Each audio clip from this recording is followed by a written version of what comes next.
Well, welcome everybody to the second installment of the 950 Club Anime Podcast Open Mic. I am Jamal. I'm here with Jack, and we're going to get you all started today. And once Edwin gets here, he'll join us. But Edwin's not in, he doesn't need to be here for this part because this part is where Jack and I have our expertise in. We are going to dive into something that the 950 Club has not talked about much yet, and that is wrestling. If you can see, I'm wearing a Killer Kelly shirt. It shows my allegiance towards Impact Wrestling. Oh, well, I feel bad for you then. Well, technically, I first discovered her through NXT UK. She's from Portugal. Killer Kelly. Killer Kelly. She's an Impact now? Yeah. She does here and there matches. Oh, well, that explains why I haven't seen her. But anyway, we have a couple big things coming on soon. On Saturday, we have, and I just dropped my mic stand. On Saturday, we have what is their pay-per-view? AEW Revolution. This Saturday. I thought it was next. I give up. I really give up. This weekend. It is this Sunday. Go figure. Okay, because now I remember because there was that promo with Daniel Bryan and MJF. I'm like, oh, okay, now I remember. And then Powerhouse Hobbs winning the ladder match in the last, which was very strange to me because they're the Revolution card is kind of always that like what do they call it? The face of the Revolution match or whatever it's called. That's always like a staple match at that pay-per-view. And then they were just like, no, we're going to have it on Dynamite. I don't like the way the thing looks anyway. It looks like, you know how they have those like giant cereal in the box now? Where you have where it's just like one giant Fruit Loop. Like a honeycomb Cheerio. Yeah, it looks like a big Cheerio. It is stupid. And I get that it's supposed to be the whole brass ring thing. The brass. It looks so dumb. A little coy towards Vinnie Mac himself. The concept is cool. I never had a problem money in a bake per se. Every cash in has worked its way in a weird way, even the ones that failed, quote unquote. Sometimes you know what? Lately it hasn't been doing well. Like Otis. It hasn't, yeah. The last couple years have been nothing. We got Baron Corbin. Corbin has not been the same since he lost that match to John Cena. He has not been the same. Oh, the greatest one, of course, Seth Rollins, and the recent one technically being Austin Theory, and AEW picking up on that, and they're doing the TNT Championship with Powerhouse, right? Yeah. Which that explains it. That explains it. The fans will call it long-term booking because was it the last pay-per-view or two pay-per-views ago that it was Samoa Joe versus Wardlow versus Hobbs? Yeah. So, I think it was the last one. It was the last one. So now you got Hobbs is going to face the winner of that, and it's just like we've gotten Daniel Garcia, Wheeler Yuta, Orange Cassidy, Action Andretti, all these people shoved down our throats for months. And so now it's like Hobbs' turn. And I'm just afraid that he's going to lose again. Well, that's the interesting part. The TNT championship, besides who's Darby. Okay, you know what? 4. It's been only for people in that circle. Powerhouse Hobbs, because he's technically qualified. Wardlow, Samoa Joe, and Darby Allin. Compared to like 900 other people in AEW. I'm just scared because what do you do? It's not. What do you do? Okay, so Wardlow has to get his revenge on Samoa Joe. So he's got to win. But then if Wardlow wins, he can't turn around and just lose to Hobbs again, because then it makes Wardlow look like an idiot. But then if you have Hobbs lose, you're killing his momentum again, which would be the second, third time this has happened to him? The only thing that makes sense booking wise, in my opinion, would be Powerhouse just goes in when the match starts. He doesn't give a flying F. He wants to make a statement and beat up cleanly over Samoa Joe and Wardlow. I don't think he's going to. No, wait. See, I don't know how this is going to work. Yeah, exactly. I don't think it's going to be the worst. It's going to be. I think he gets the winner of the match later on. Okay. So I don't think he's going to be part of the match. Which, however, this is going to work. I'm rooting for you, Hobbs, but it's not looking good. I've liked you since day one. One of the original incarnations. I'm like, this guy looks good. This guy looks good. Interesting, and they never ran with him. I don't know why, but that's been a problem with AEW. They will heat up these bigger guys, and then they'll lose, and they just fall off the face of the earth. Lance Archer, Brian Cage. It just happens over the. Samoa Joe's the only one that's been booked fairly decently as a big guy. Well, Samoa Joe, with the experience he carries himself, regardless, even his small little stint in WWE roster, he pretty much had one of the best promos ever, and he can. When he called out everybody, that's what I mean with Powerhouse Hobbs. I feel like if they want to save him face, make the ladder match on Dynamite more meaningful, kind of like a clean entrance into the match, and not make it the same freaking card per se. We'll see what they do, man. Let's do a quick rundown of what the card looks like thus far. And it's not looking great. We couldn't help but mention that match because of what happened that ladder match. So it's like a carryover. So the pay-per-view is on Sunday. Coming at us live from the Chase Center in San Francisco, California. So near Los Angeles for WrestleMania. Yeah. Mooching. So our main event is a 60-minute Iron Man match. MJF versus Bryan Danielson.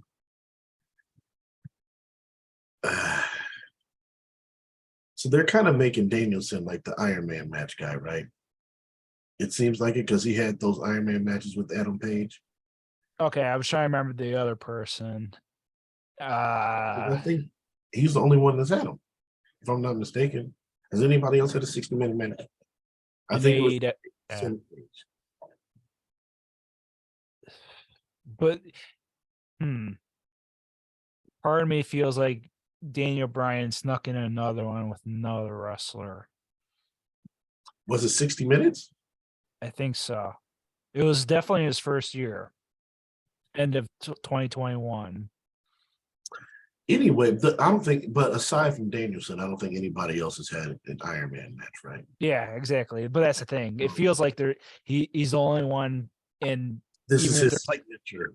Yeah. Even if there were like 100 of them, he was the one that did them all. Similar to Hell in a Cell with Kane. Right. Okay. So, all right, this is his signature match. He's going to lose his signature match again, the same way he did to Hangman Page. So why does he keep having these matches? We are, me and Jamaal, full disclosure, we are good fans of Jim Cornette experience and the drive-through. And Brian Last is one of the best hosts ever. And he said it like it is. The booking just missed. The whole booking just missed. It didn't matter how many great matches Daniel Bryan had. There was no connection, at least with MJF.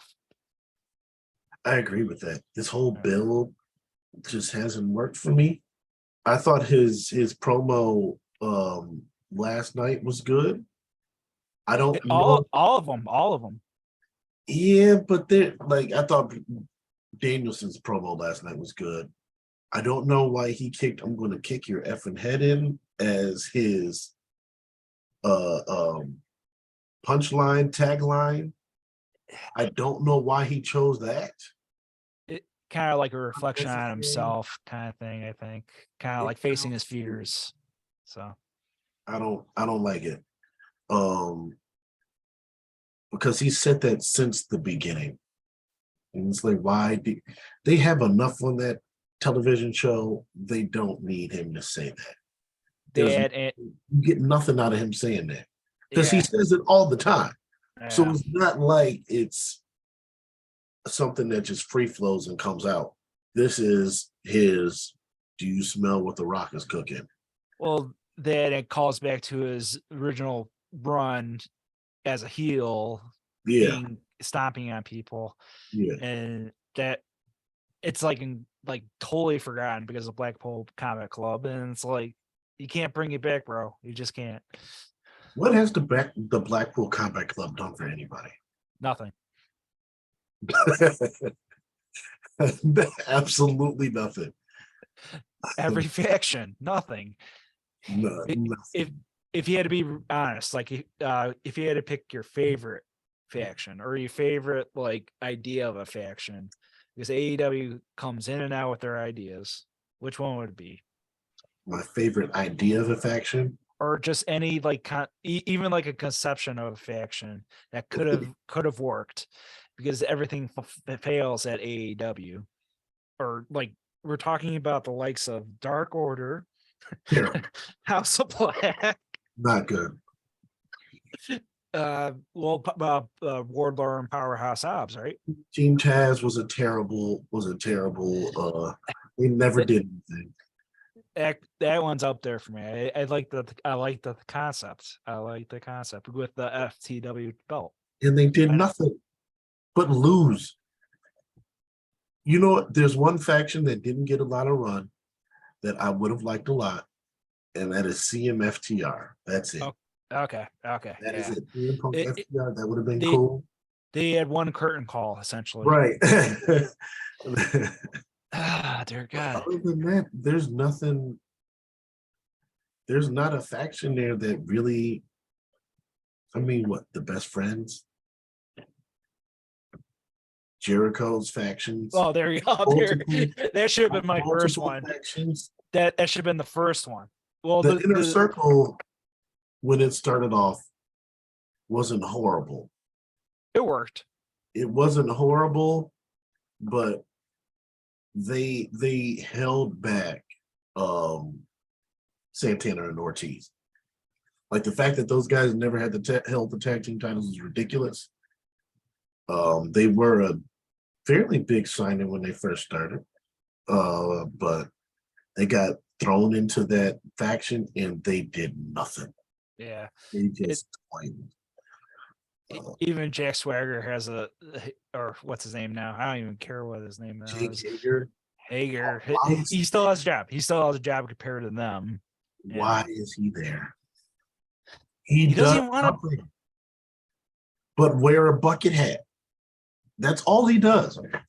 He wasn't that great as Jack Swagger to begin with, but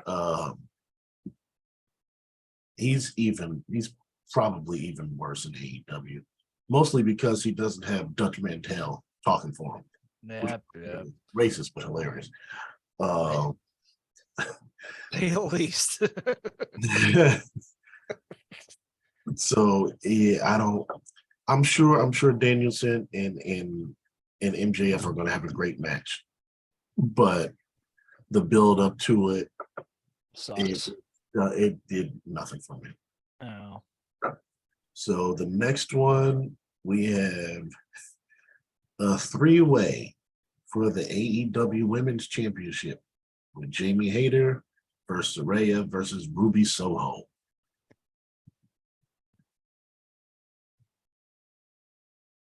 I feel bad for Ruby because I feel like almost every championship match she's ever done in the WWE and AEW has been a triple threat, right? Am I wrong? Even NXT. I honestly, I haven't cared enough about her to pay attention. Yeah. I haven't cared. Like she's all right. She's okay. I was glad that they got her because she's a veteran. Yeah. They need some veterans that they're younger, greener talent to work with. Even Soraya. But she hasn't done a darn thing since she's gotten there to me. Yeah. Like the most memorable thing that she did was what that ridiculous what was it? The bloody match, right? The bloody match. That bloody match with Um, Tay Conti. Yep. Was, And who poor was Anna J. wasn't that on like Rampage or something?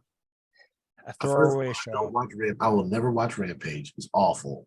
Yeah. Um, Anna J nearly died. and that match felt like it felt like they were trying to recreate Thunder Rosa and Britt Baker. Yeah, I think Takana had a similar match like that too, and like she has cried, but at the same time, it's like just not your playing field. Nobody cared. Yeah, It was completely that feud did not need all that, and it looked like it ended in disaster. Poor Anna J. yeah, I know. Our heart goes out to her. And I feel bad for Willow too because she's still this fish out of water at the moment. Like a really hardcore match. Yeah, Come on, unnecessary. Um, this is not. I don't know. We're in the second mention of the card, and we're like, oh man, Because Ruby Soho just doesn't do it for me. I didn't really much care for her in WWE either. I know you liked her because you saw her like as she was coming up in the independent. Yeah, Independence, AEW, Heidi Lovelace, unique talent. Even 10 years ago, nobody saw like the women's revolution. What the indie wrestlers at least had like that push towards it. And of course, when AJ Lee and Paige and handful of others kind of like morphed into more technical stuff, I credit Emma a lot too. I think Emma is one of the pioneers for sure. She deserves credit. I remember her on those first NXT. Yeah. Arrival was it Arrival or something? Yep. An incarnation essentially. And then sure enough, that next chapter was a big chapter, and that's Bailey and Sasha Banks and Becky and Charlotte. So WWE can make their own narrative, but it would go back to Soraya, Paige, Heidi Lovelace, and then Emma and AJ Lee. That's my big four for me. I agree. So I mean, the women's matches in AEW are usually not the easiest to take in. Even the Thunder Rosa match, it felt like it was missing a little bit something extra, and maybe it could have a couple more months of build, but the division is so small as it is. What can you do? But even that match, which is memorable and awesome, and probably my favorite Britt Baker match, it's Tony Khan's booking. I'm sorry. He ruined it by not having her win at the pay-per-view. Yeah, that's a pay-per-view match. Everybody I'm sorry. wanted her to win at the pay-per-view. That would have been perfect.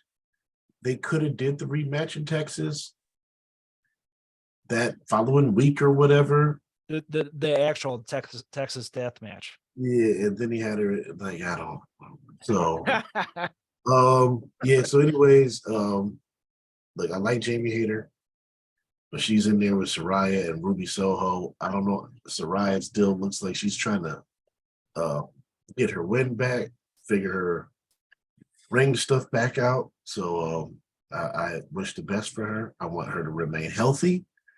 I'm terrified of her in AEW because the women get injured so often there. Yeah, even Riho. It scares me.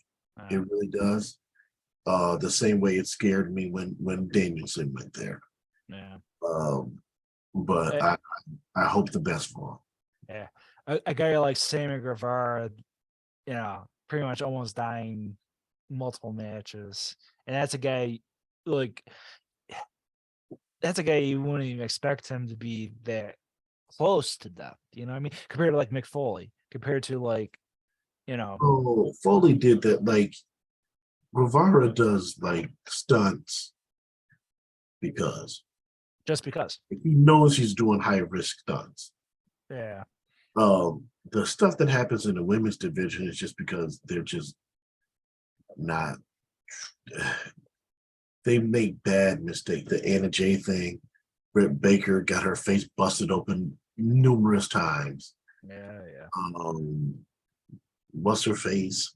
Who was it? Was it Julia Hart? Yeah, Julia Hart. There you go.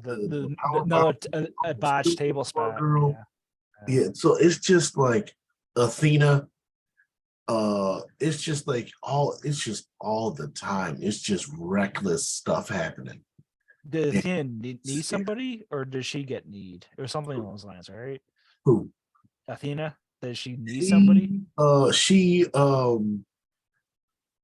She did her finish and like sat on somebody's face or something. I think that was the last time Britt Baker got her face busted open. Oh, right. Okay. And then she was really stiff with that one girl in that one match. Yeah. And I think at that time too. Don't quote me on that, Athena. Don't get mad at me. But like Athena, she was really stiff in that one match, and it did not come off very well. No. But like that girl was really hurt. So I hope the match is better than I expect it to be. Yeah, same here.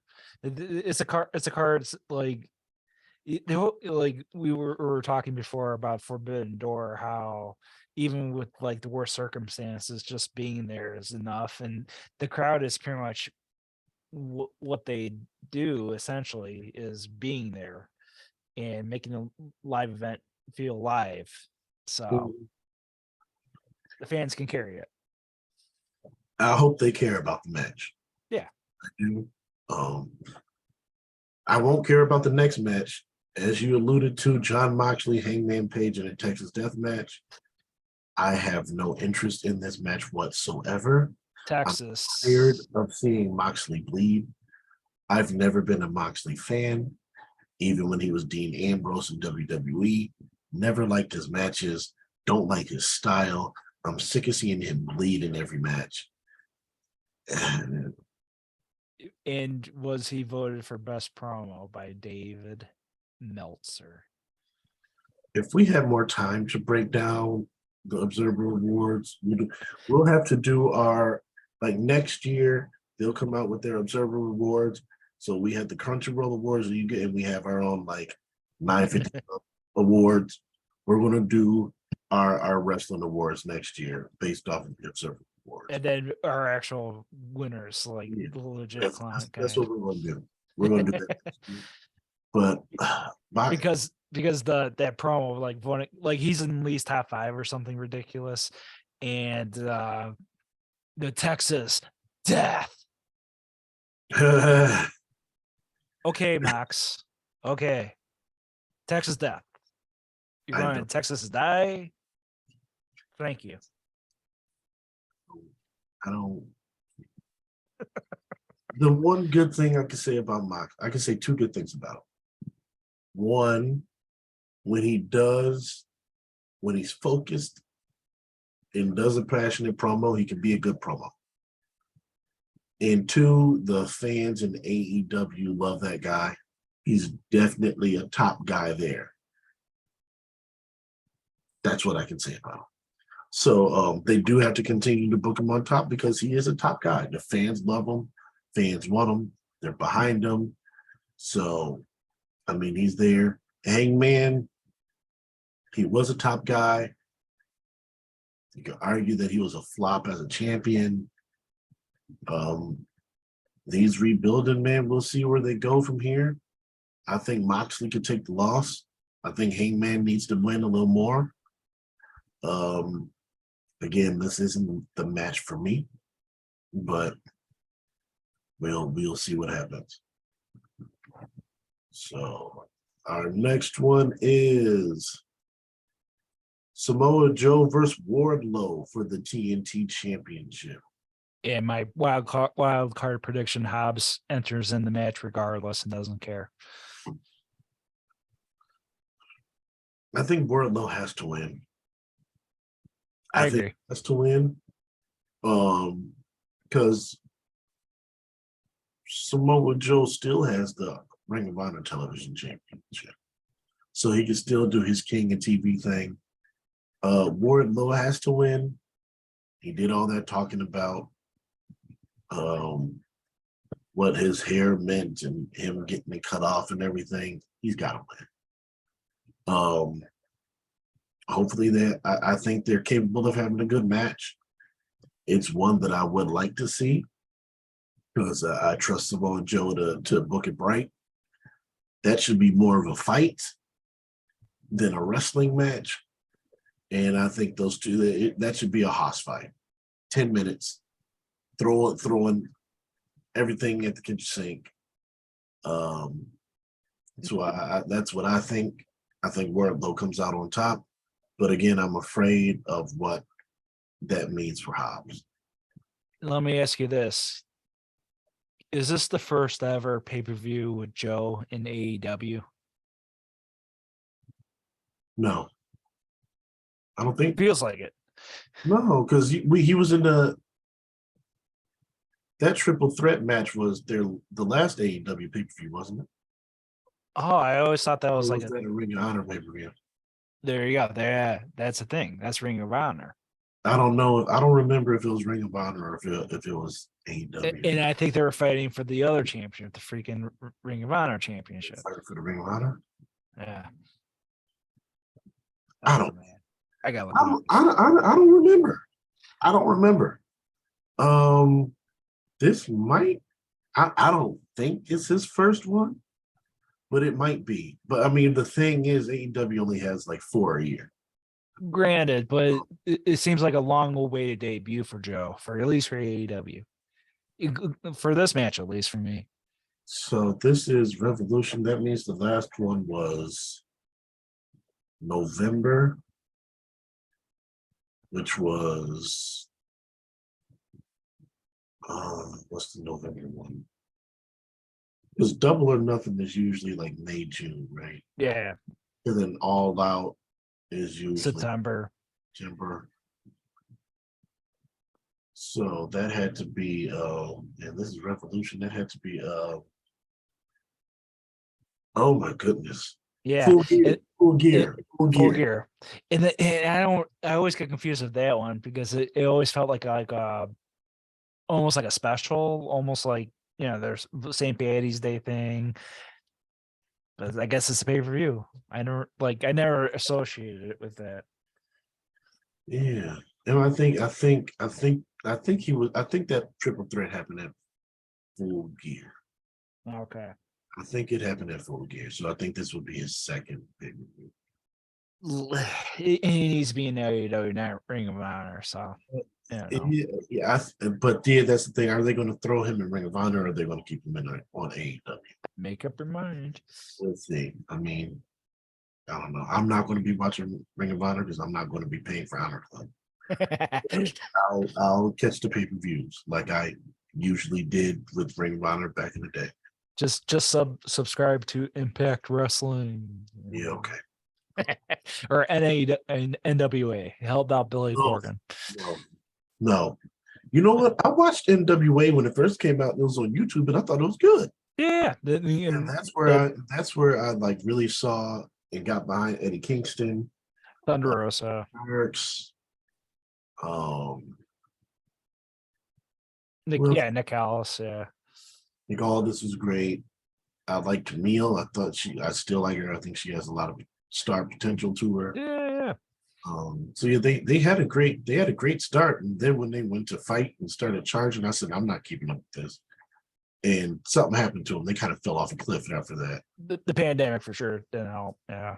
I mean, they're back on YouTube now. Oh, Thunder Rosa, I saw her on there as well. There, yeah. Allison Kay, and it was good stuff. They messed it up. Yeah. I don't know if they're going to recover Tyrus as your champion. Nobody cares. So our next match is the Elite versus the House of Black. The House of Black. Or they're all the way in the back. They're like, "Hey guys, you have a pay-per-view. Who are you again? House of Black? Okay." They came back. They came back after wanting to leave. So all had mental crises at the same time. Okay. Yeah. Okay. We'll say that.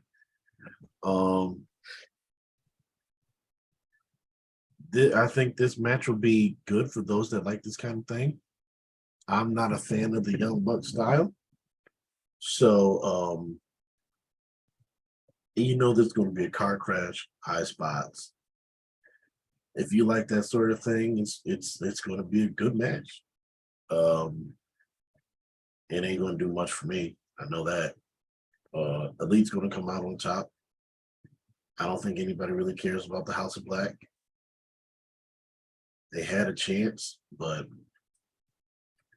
they all stopped, and now you want us to care about them again? It ain't going to happen. Don't care about the House of Black. A recent conversation I had with Jamal, as a matter of fact, we kind of like went back and forth, and one of the things we discussed is the booking and how it changes so many times. Jamal brought up Archer and how he's dead in the water. There's no redemption. Unless this is his final turn, like for any credibility. For me, this is House of Black. Like, if they don't beat the Young Bucks, they are so buried. So done. At least for me. Yeah, I don't know where they go from there. I really don't. I mean, you lose, you're not that intimidating to anybody anymore. I don't know. I really don't see what. There was a time before Alistair, his name wasn't Alistair. Malachi Black and Buddy Murphy kind of took their hiatus, that the House of Black had some momentum to where this match could have meant something. But I mean, they've given them like 5-6 weeks to kind of heat up. They get people to care about them and about this match. And I just don't think anybody cares. I don't think anybody else really cares about this match either. But again, if you like high spots and cool moves, I think this will be something for those people. Hey, and then another one. Oh, well, is there going to be like opening match, like two matches to start the card? What's that called? Like the pre-tape or the? I don't know. I have no idea. I'm going down about it. Usually they don't announce those matches this early, from what I've known. Yeah, and even they sometimes just show up. Yeah, WWE does the opposite because for like show like WrestleMania, I don't blame them. I don't know. This is another brutal one. Austin and Colton Gunn versus the Acclaimed. versus Jeff Jarrett and Jay Lethal versus Orange Cassidy and Danhausen in a 4-way for the AEW tag team title. This is the first I've heard of it, not gonna lie. I knew they were having a 4-way. I know Orange Cassidy and Danhausen won, and I think they represented the Best Friends because new best friends, because I don't even know the name of the other guy. Screw him. I think Trent and Chuck Taylor were wait, I'm sorry, Trent, and Chuck Trent, Taylor. Yeah. Trent and Chuck. I think they said Trent and Chuck Taylor weren't able to compete, so Orange Cassidy and Danhausen took their place. They won, so they were added to the match. A 4-way tag team match. I never liked those. It's just too weird. Would you say like a lumberjack or like a tornado tag or tornado elimination would work better? It would end up being. I would do that because those are cool matches. So at least we're like making sense of more than 2 tag teams. Yeah, because a triple tag team match is okay. I don't like that either. Okay. I think tag team matches are you already have 4 people. Yeah.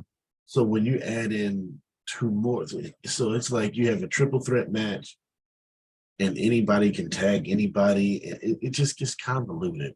Yeah. Why would I tag you in? Yeah.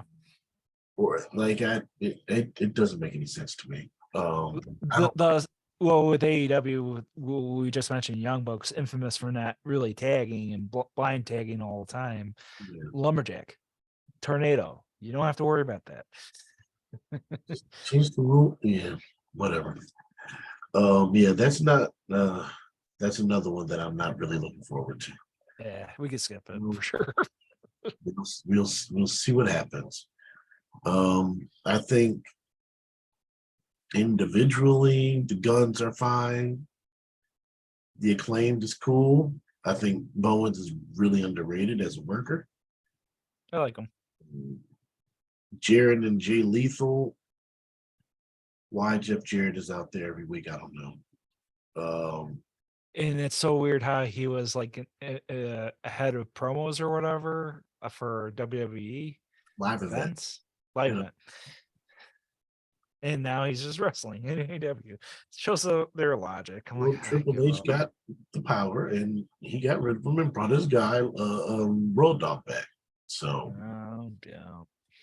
I think Jeff was probably better suited for the role, but what do I know? Yeah, that match. I mean, I don't know what really to say about that. It's going to be a 4-way tag team match. Car crash. You know how that's going to go. Wild card, Jay Lethal, Jarrett. Why not? Just because the Guns. It's just like, what do you do? Like, you had the Guns win just a few weeks ago. You have them lose again. What was the point of them winning? It was a throwaway. That's what I felt like. And you had the Acclaimed win. Then what was the point of them losing? Yeah, for the first time. Cooled them off. When they first lost too. Yeah, Lethal and Jarrett. I mean, if you have them win, does anybody care? Jeff Jarrett is I've always been a big fan of Jay Lethal, but really, they haven't done well by him. Nobody cares. No. Orange Cassidy and Danhausen. I don't know why you put them in that match. But okay. And I could, how does speaking of tags, how does Danhausen tag? He's gonna get killed out there. I don't get it. I don't know. It's just you put Orange Cassidy. I put a curse on you. I'm automatically not watching it. I'm automatically not watching it. Sorry, but I'm not sorry. Christian Cage versus Jungle Boy in a fight. I don't know. Christian Cage, they're not going to have a match. They're going to have a fight. And then Jungle Boy did some really weird Undertaker promo where he was digging a grave with Christian Cage's name on the headstone. So I have no idea what this is going to be. But I mean, if they were to just have a match, I'm sure this would be a good match. Cage is good, very good. Jungle Boy has talent.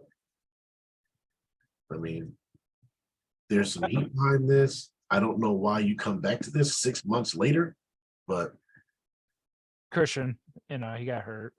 Yeah, but still, I don't know. Well, scenario wise, I welcome two scenarios. I welcome both. Jungle Boy, at the end of the day, he's actually a really good technical wrestler. He's just not really good with promo. Terrible promo. Awful. Yeah, awful promo. But I do like his charisma. I do like that he has a spark plug in him, similar to Darby. But you have a technical match with Christian, maybe 10, 15, clean and safe. I would book Jungle Boy winning just to do it, whatever. The story's been dead for so long. But the second scenario, if they really want to make it full circle, have Luchas, or no, is he hurt? Luchasaurus? I have no idea. Yeah. I don't know what's going on with Luchasaurus. Just have him at least similar how Christian ordered him to squash Jungle Boy. Maybe in those lines. Both scenarios I welcome because they kind of need to bring back the storytelling a little bit. It's been severely lacking the last few months for AEW. They're trying, but Tony's being a Tony. Oh my god! A lot of these matches I just don't care about. Yeah. I mean, again, like MJF and Danielson, I know will be good. Wardlow and Samoa Joe could be good. Cage and Jungle Boy can be good, but a lot of them I just don't care about. No. And the last match is Ricky Starks versus Chris Jericho, with the Jericho Appreciation Society banned from ringside.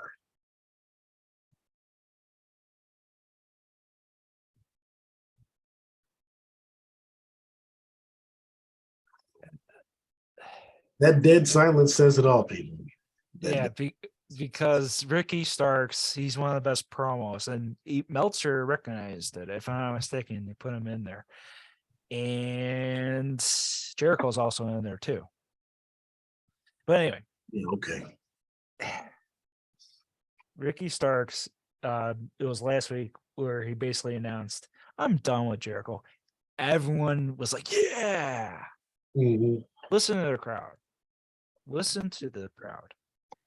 Maybe have a stipulation match with Jericho and Hager versus Ricky Starks, another tag partner. Just a throwaway because like them facing off each other, it doesn't make any sense, even for a pay-per-view. Because Ricky Starks beat him twice. Ricky Starks We're done. He beat him when he tagged with Action Andretti. So you know what there you go. The partner could be Action Andretti. You know what this is about. Jericho has to get his win back.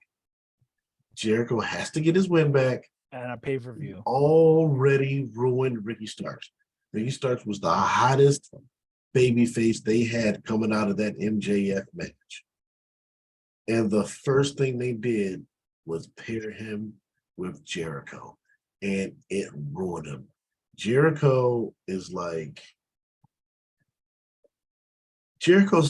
when you're just having a good day at work, you're like la la la la, and then your boss walks in and you're just like, dang it. Just ruined all the fun. That's Jericho. The second he walks into a feud with somebody, that person just stinks. Just Ricky Starks, Eddie Kingston, MJF, like everybody this guy feuds with, they just sink down and it's like they don't recover. It reminds me a lot of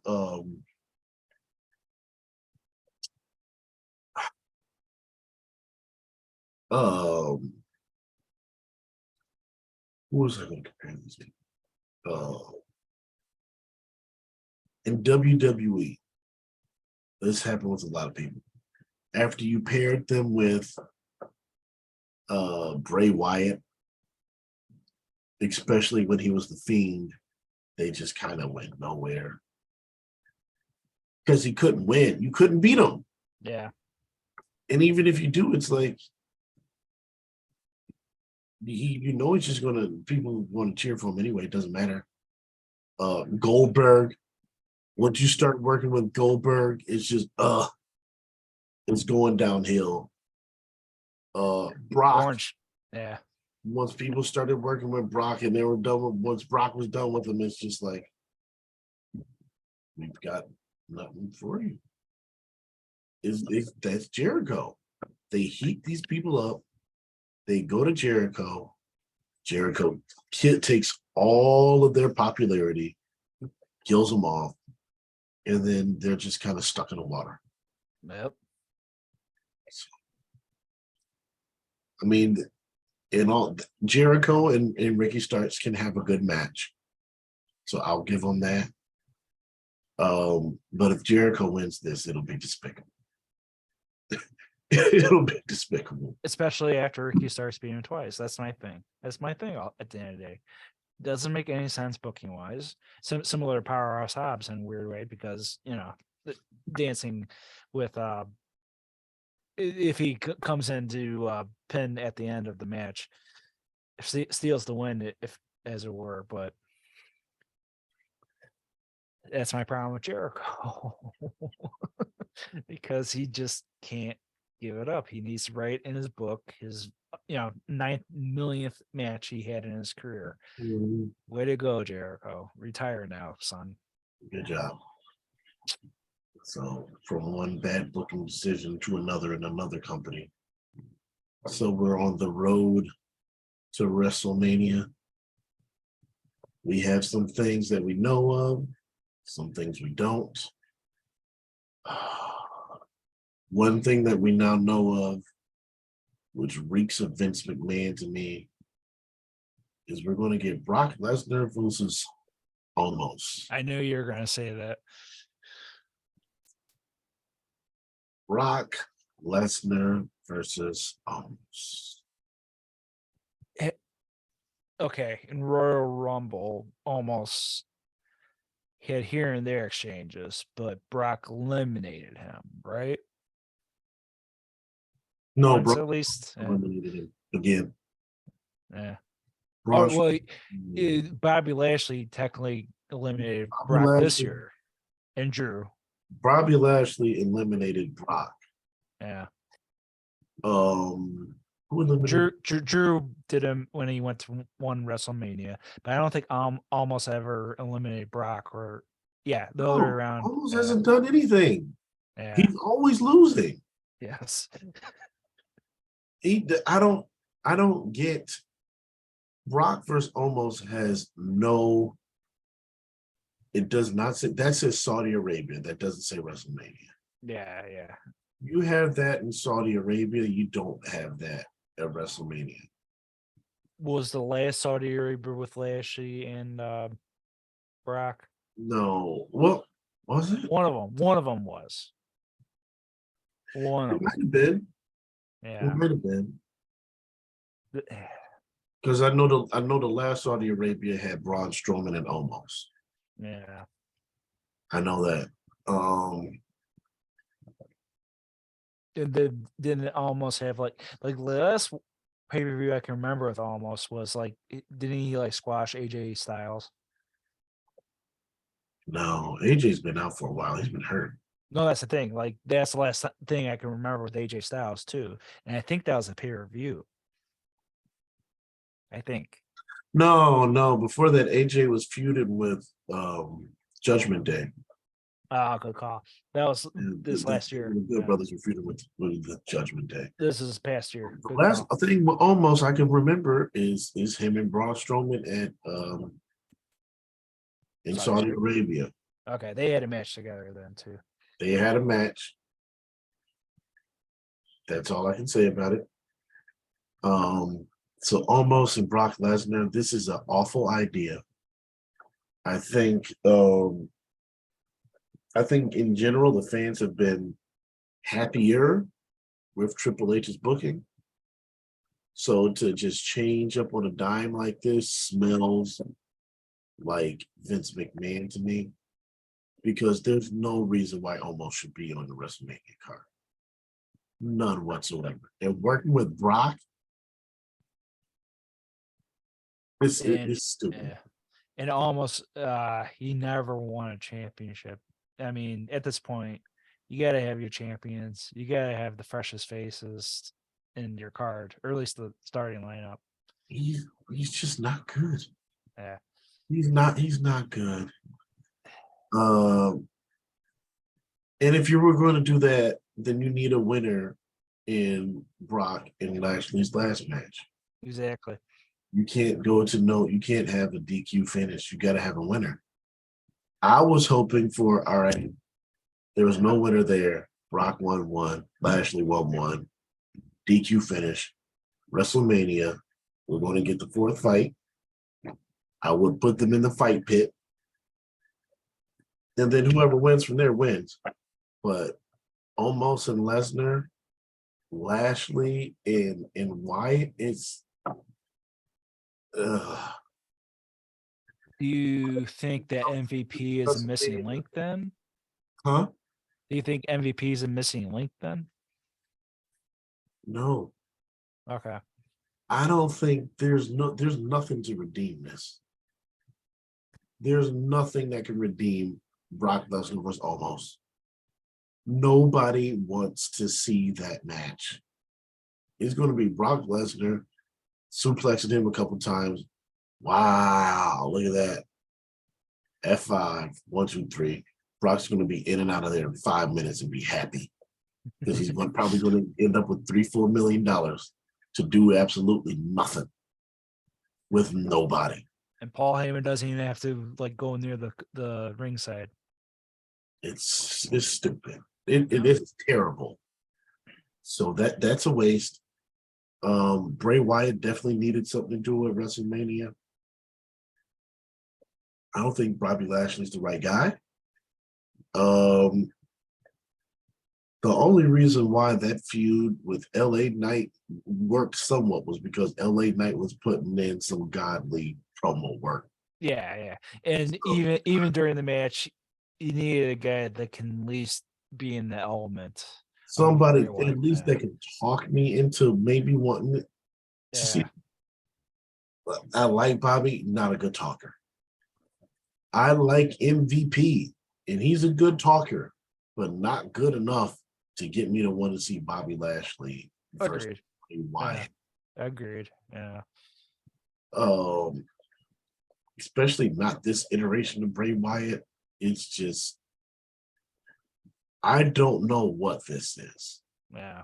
I don't know what this is. He hasn't even done any promos since the Pitch Black match, and it's like he's done like the Firefly Funhouse thing. He's done some promos, but it's just like, I mean, he did do promos, but he's not like torturing anybody. He's like, I'm going to take the winner of Bobby Lashley and Brock Lesnar. Like, why? I don't get it. It's just, I want to like Bray Wyatt. I think he has a compelling. I think he can be a good promo. His actual side, his actual person. I've heard him in interviews. One of the most intellectual person I ever listened. Yeah, like I think that first promo when he first came back and he was like being very honest and vulnerable about himself. Yes. Very good. But this whole Wyatt thing with Uncle Howdy and everything, it's just, I don't know. It's bad. It's bad. It's bad. People love it, I guess. Or merch. It's similar vein as Orange Cassidy. It's not even like about the wrestling. It's about the look. For the merch, I guess. I don't know. But the whole Bray Wyatt thing is bad. I was pretty much done with Bray Wyatt after that first match he had with Seth Rollins when he was the Fiend. I was about to say my least favorite was the WrestleMania with Alexa Bliss coming out of nowhere and That was in China. terrible. Yeah. That was I'm like, terrible. you can't redeem this at all. I'm sorry. That was bad. The WrestleMania where Randy Orton was That's bad. the one. That's the one. Yeah. It's just so much bad that's come from him. And you want to be interested in this character and you can't because it's just bad. A lot of bad. What else do we have at WrestleMania? We're gonna have Asuka Oscar versus and Bianca Belair. That's gonna be good. uh, The crazy Oscar thing, whatever. I'm sadly picking Bianca. Yeah. It's just she needs to carry on the kudos and the I strength. like Bianca. But I don't think she's going to win. I think this is going to be one of those Triple H reclamation projects. Okay. Um, So undefeated streak at least for Asuka for a while. yeah, I think he's going to give it to Oscar.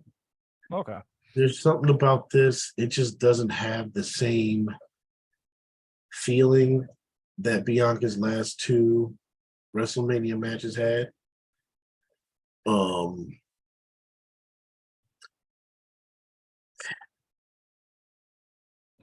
That's why I felt like they should have just did Bianca and Rhea. I get the story of Rhea wanting to get the title back because she lost the NXT championship to Charlotte a few years ago. Yeah. I get that story. I think Bianca and Rhea could have been your Stone Cold and Rock for the next 5 years. Oh yeah. But maybe that's the grand scheme Before of things. Bianca went to Hollywood, because that girl's going out. Yeah. She going to Hollywood. At least the next year or two, and plus the Royal Rumble where they faced off each other. Yeah. It's long term working. It's just a matter of it's similar to the because I was hoping that Drew McIntyre at least would eliminate Brock or something along those lines because it'd be like psychological, like I upper hand on you. You can have instances like that, and I feel like Rhea and Bianca need that story element unfold at a certain point. I'm trying to remember. Because the Royal Rumble is the only time. Did Drew did not eliminate Brock this year. I think Drew might have eliminated Brock last year, though. Bobby did this year, but Drew, I think when he won pandemic year, and I think he did it the following year too. Yeah. I think he eliminated Brock again at some point. That's the thing. I think it might have been working. I don't remember. Yeah. But yeah, I think he did get that. Like he got that moment back. Yeah. So yeah, I mean Charlotte and Rhea, that's going to be a great match. There's nothing else that can be said about it. They're going to have a great match. Yeah. Bianca and Asuka is a bit of a style clash, but they're both great performers. I expect that to be a great match too. So, ladies are covered for sure. Yeah, the ladies are definitely covered. They're definitely the tag team though.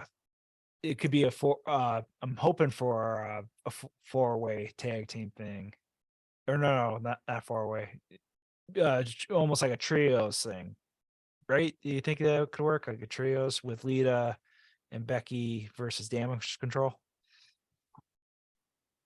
Like all Damage Control, including Bailey, Lita and Becky, and maybe Trish. I'm thinking Trish.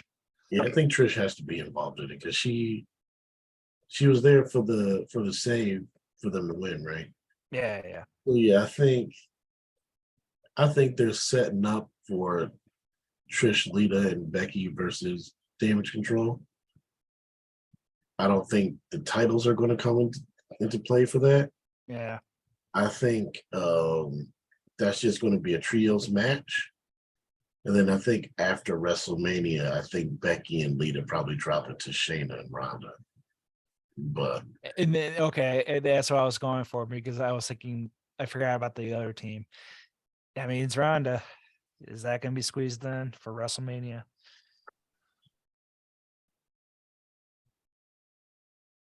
This is freaking Ronda. They love her. I don't. Nobody likes her. At home. I think they keep her at home. All right. I don't see anything for her to do.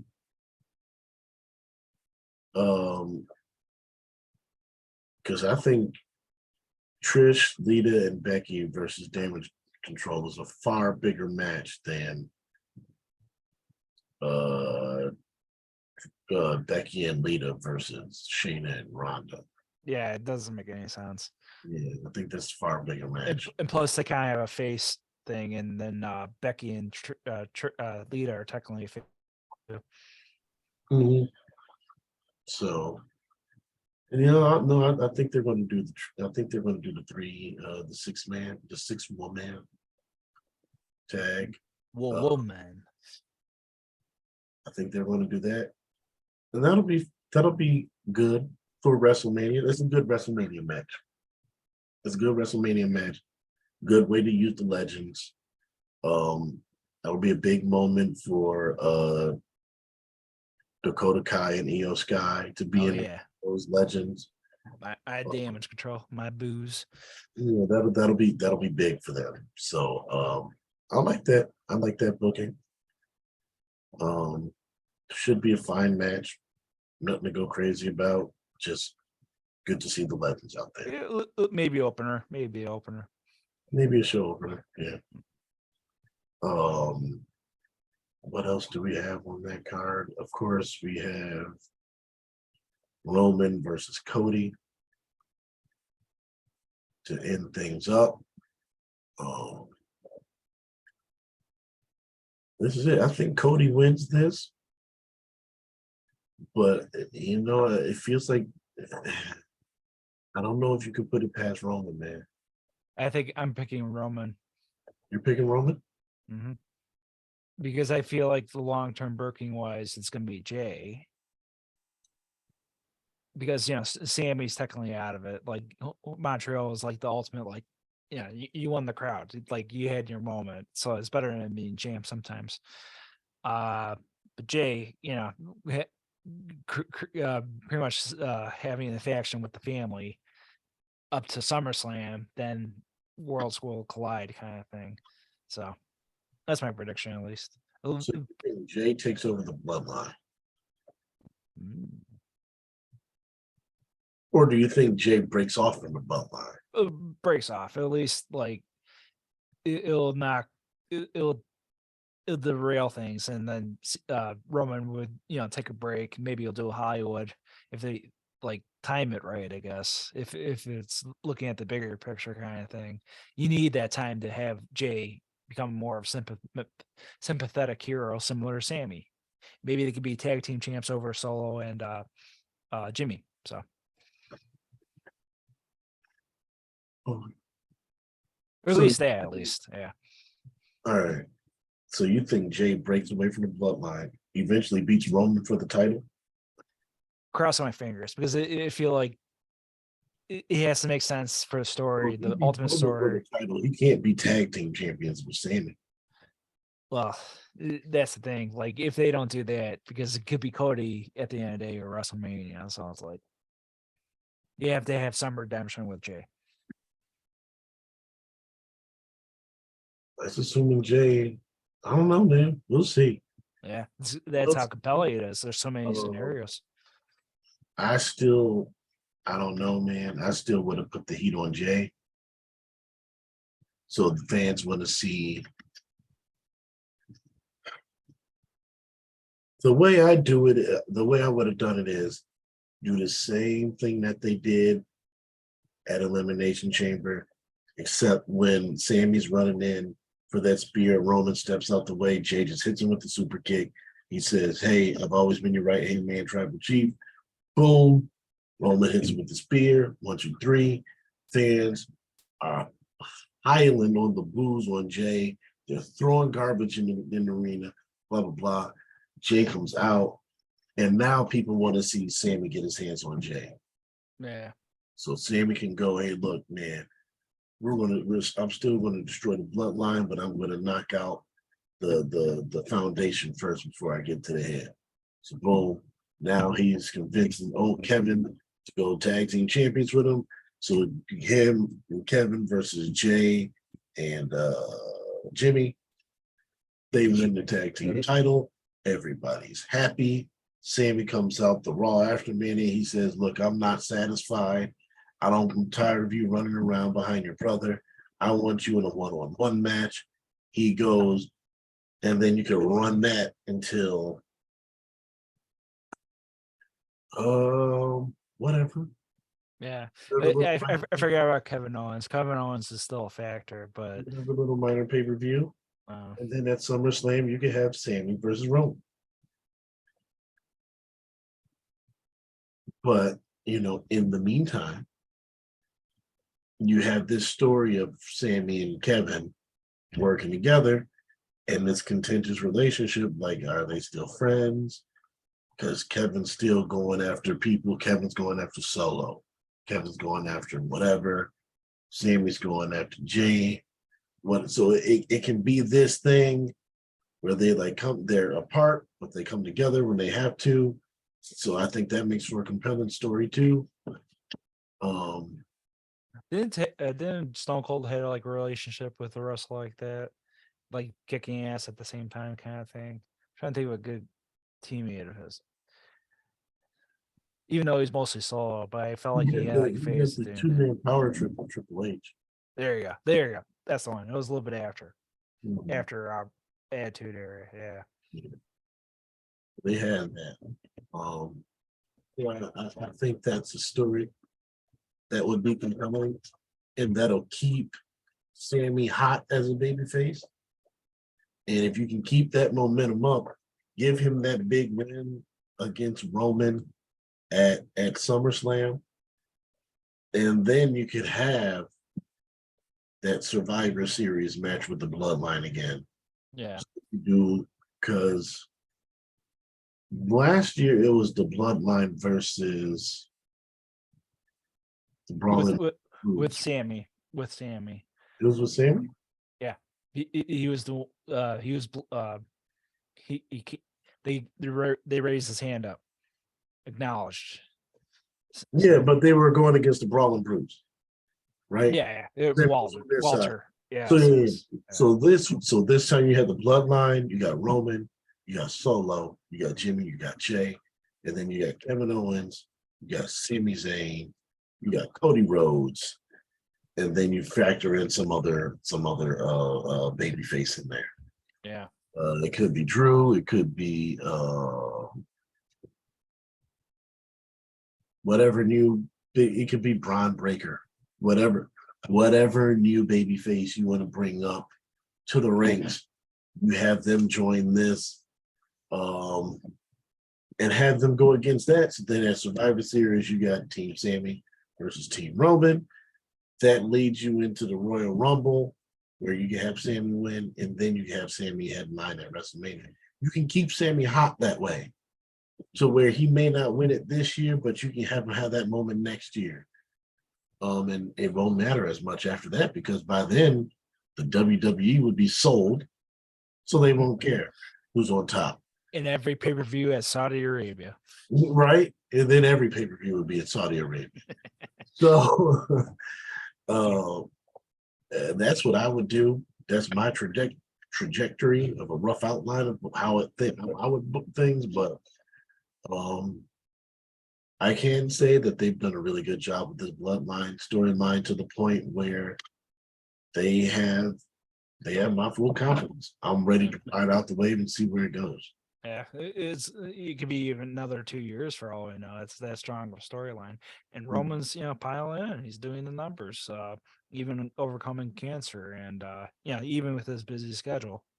Mad props. Even the best of the best had to take a break at one point.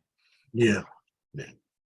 Stone Cold, of course, with the injuries, The Rock in between stuff. It happens, but at the same time, I've never seen it personally, at least this type of stretch. 900 days. Yeah, he's had a good run. Yeah. So, we also have confirmed we're going to have Seth Rollins versus Logan Paul. Let him have fun. I'm getting tired of Seth Rollins personally. I understand. It's because of this damn song. I never realized they had a chant in there, and everyone's just abusing it. It didn't always have a chant. That's the I don't. thing. It didn't always have a chant, but they did. They did add it in there. They did add it in there, and They did it the whole Elimination Chamber. I'm like, guys, you're killing it. yeah. I mean, I don't care about the little chant. The people like the chant. I just think his character is stupid. It's silly, beyond silly. He wears worst clothes ever. Becky doing the same thing, and so it's like, Like I kind of get him wearing like crazy weird clothes, being a heel, but he's supposed to be a babyface now.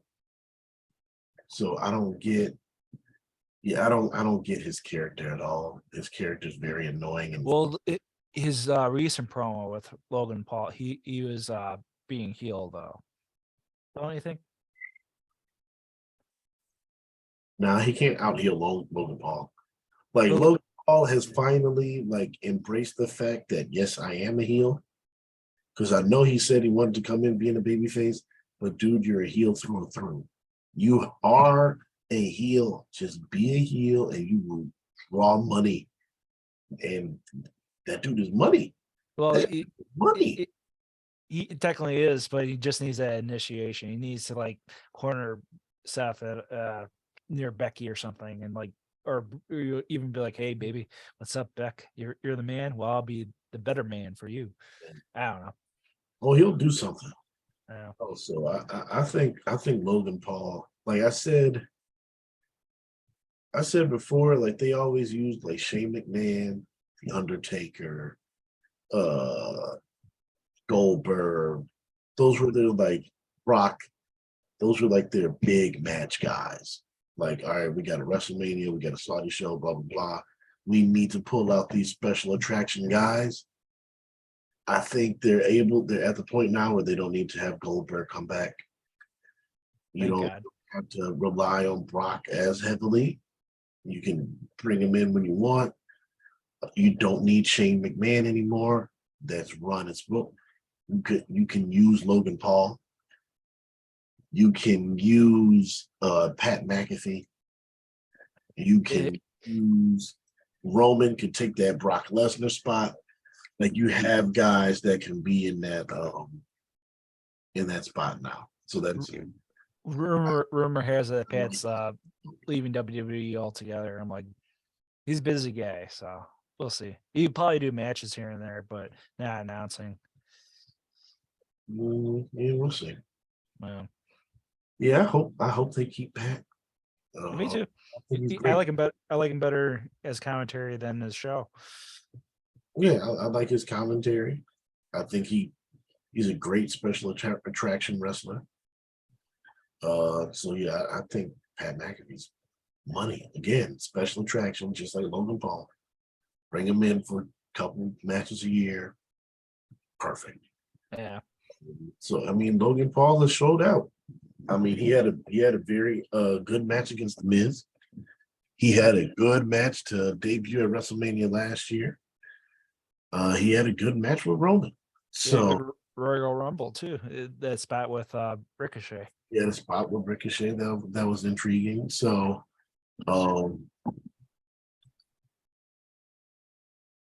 yeah, for sure. I think Logan is going to be I think he's going to show. I think him and Seth Rollins are going to show out, man. I think they're going to be. I think everybody sees them as a potential show stealer. Yeah. So we have that. We have. It looks like we're going to get yet another Edge and Finn Balor match. Yeah. Yeah. That's what I feel about it too. Edge is balding. I mean, dude, you had a good run. Yeah, you got it. Like, now you're tag teaming with your wife. You're having fun. Yeah. But at the same time, it's running its course. It's like the wheels are coming off a little bit. It's run its course. I think he knows that. Yeah. I read somewhere where he said like he specifically did not want to win any championships on this run, which was okay, which was cool. I think that's good. You don't want to have any. You don't want the legends to come back and keep winning. So he got to work with a bunch of people, man. I think he's another guy that you can use as like, all right, you had your run. We might bring you in for a WrestleMania, or hey, we're in Montreal. Why don't you come down for a match or something? Yeah. Use him in that spot. Give him the Goldberg spot, and you can use him that way. But I don't think you need to use him as much as he's been used anymore. I think this, whatever happens with him and Finn Balor, should be the last of it. I thought that tag match with him and Beth versus Finn and Rhea was great. Yeah. I did not come out of that match wanting to see Finn and Edge. I came out of that match wanting to see Beth Phoenix and Rhea really, really bad. So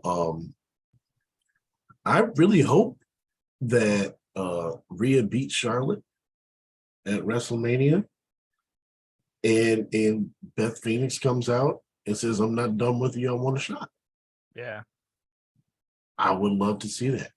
Because those two, there were a couple clunky spots, but they showed out in that match. And it made you really want to see that match. So props to Beth Phoenix. She looked great out there. Invincible. Yeah, she looked great. I can't lie. And then I think the last match that we have for sure, or is rumored to be on there, is Austin Theory versus John Cena.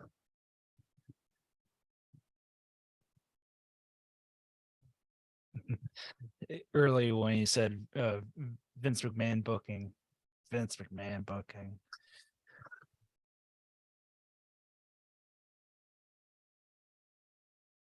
I don't know if I spelled Vince with this. It is Wonder Boys. I can see it. I don't know if I spelled Vince with this, because what Austin Theory was doing with Vince was horrible, and it was killing him. I think he's a lot better off now. I think him and Cena, the U.S. title, Cena has is kind of synonymous with the U.S. title, especially with that U.S. Open title run that he had a few years ago. So Cena coming back, WrestleMania Hollywood, him and Austin Theory.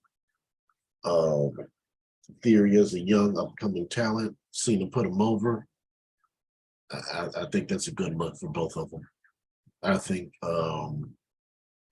Theory is skilled enough to help John through, because John hasn't worked much very recently. We saw him around Christmas, I think. And that was the first time he wrestled last year. So if we have Theory guiding him, I'm sure they can have a good match together. So I'm looking forward to that. I think it'll be a good match. All in all, I know they're two different beasts.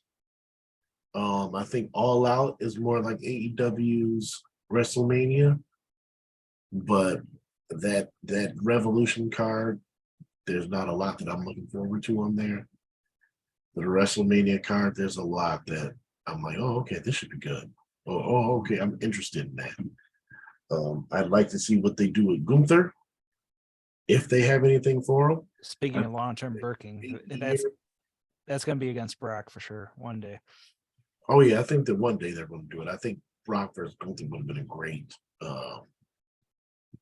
great WrestleMania match. But I still think Gunther's deserving of a WrestleMania match.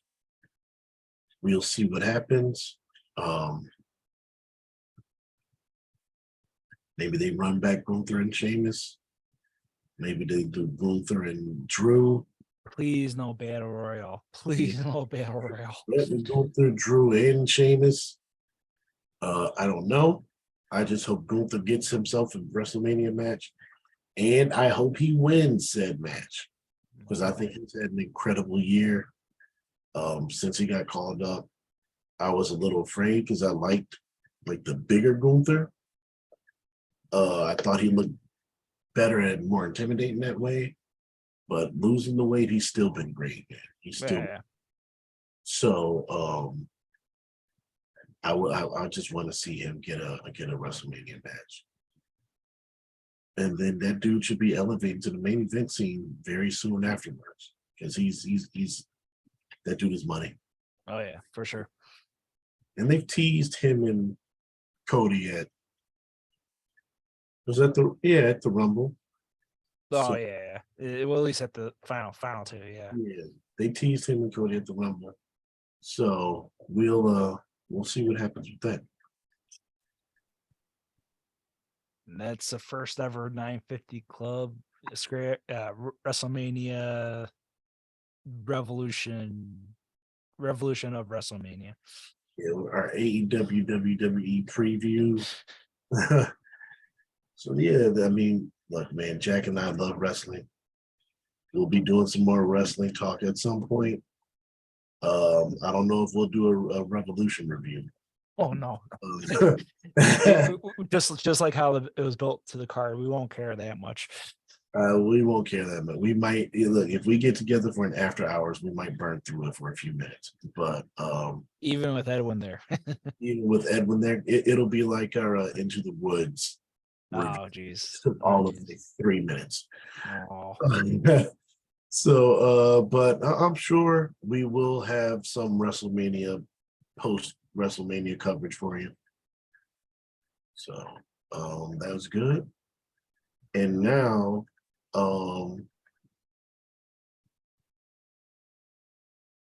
you know what, Jack, I'll ask you this. All right. We'll use this as a minor catch up real quick. How are you liking Ghost of Tsushima? Ooh, I do like it. I'm 90% or 92% done. I would say I haven't played the last 2 weeks because I want to save the final missions.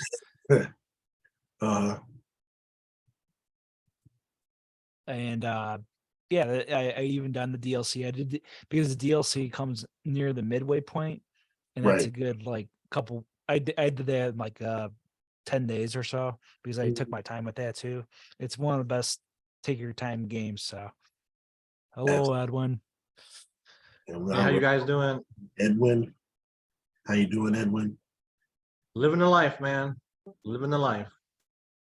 We came in at the right time. We just finished our wrestling talk, and all right. We're doing a small catch up with Jack to see how he liked Ghost of Tsushima, and he says he's about 90% done. Nice. I've been playing Hogwarts Legacy. Mm-hmm. That's been a lot of fun, especially if you're a Harry Potter fan. Amazing game. Are you still Hufflepuff? Yes. And I'm glad because I got to see the Hufflepuff Common Room, which wasn't in the movies. And I also got a side mission that took me to Azkaban. So pretty cool. Is there going to be DLC soon? The game's big enough for me where I'm like, I can wait on that. I know they're doing in-game purchases for cosmetics and stuff. Oh, okay. Yeah. Like you can the weird thing though that I don't like is that the robes and stuff actually alter your stats. So I don't know if the stuff you can purchase alters your stats enough where it's like, is this going to determine, like, well, it's a single player game, so it's not like it matters. Yeah. They do a multiplayer, then I think that might be an issue, but right now it's fun. It's a lot of fun. Yeah. I've heard good things about it. Yeah. I've heard good things about it. You know what? While we're on this subject, I'm going to come with one of my surprise catch-ups. This is my surprise catch-up for you, Edwin. All right. My surprise catch-up is, and this is out of left field, because it's not anime or a manga. My Okay. surprise catch-up is Horizon Zero Dawn. Nice. Yes. I don't know why it took you so long to play that game. It is officially the first one. The second one, what's the title of the second one? Forbidden West. Forbidden Yeah. West. There you go. Okay. Forbidden West. Yeah, that's an amazing game. And the connection to The Wire, I mean, I don't know how you didn't. I don't know why it took you so long. That game is amazing. Isn't it though? I love that game. So Yeah. I just finished the game.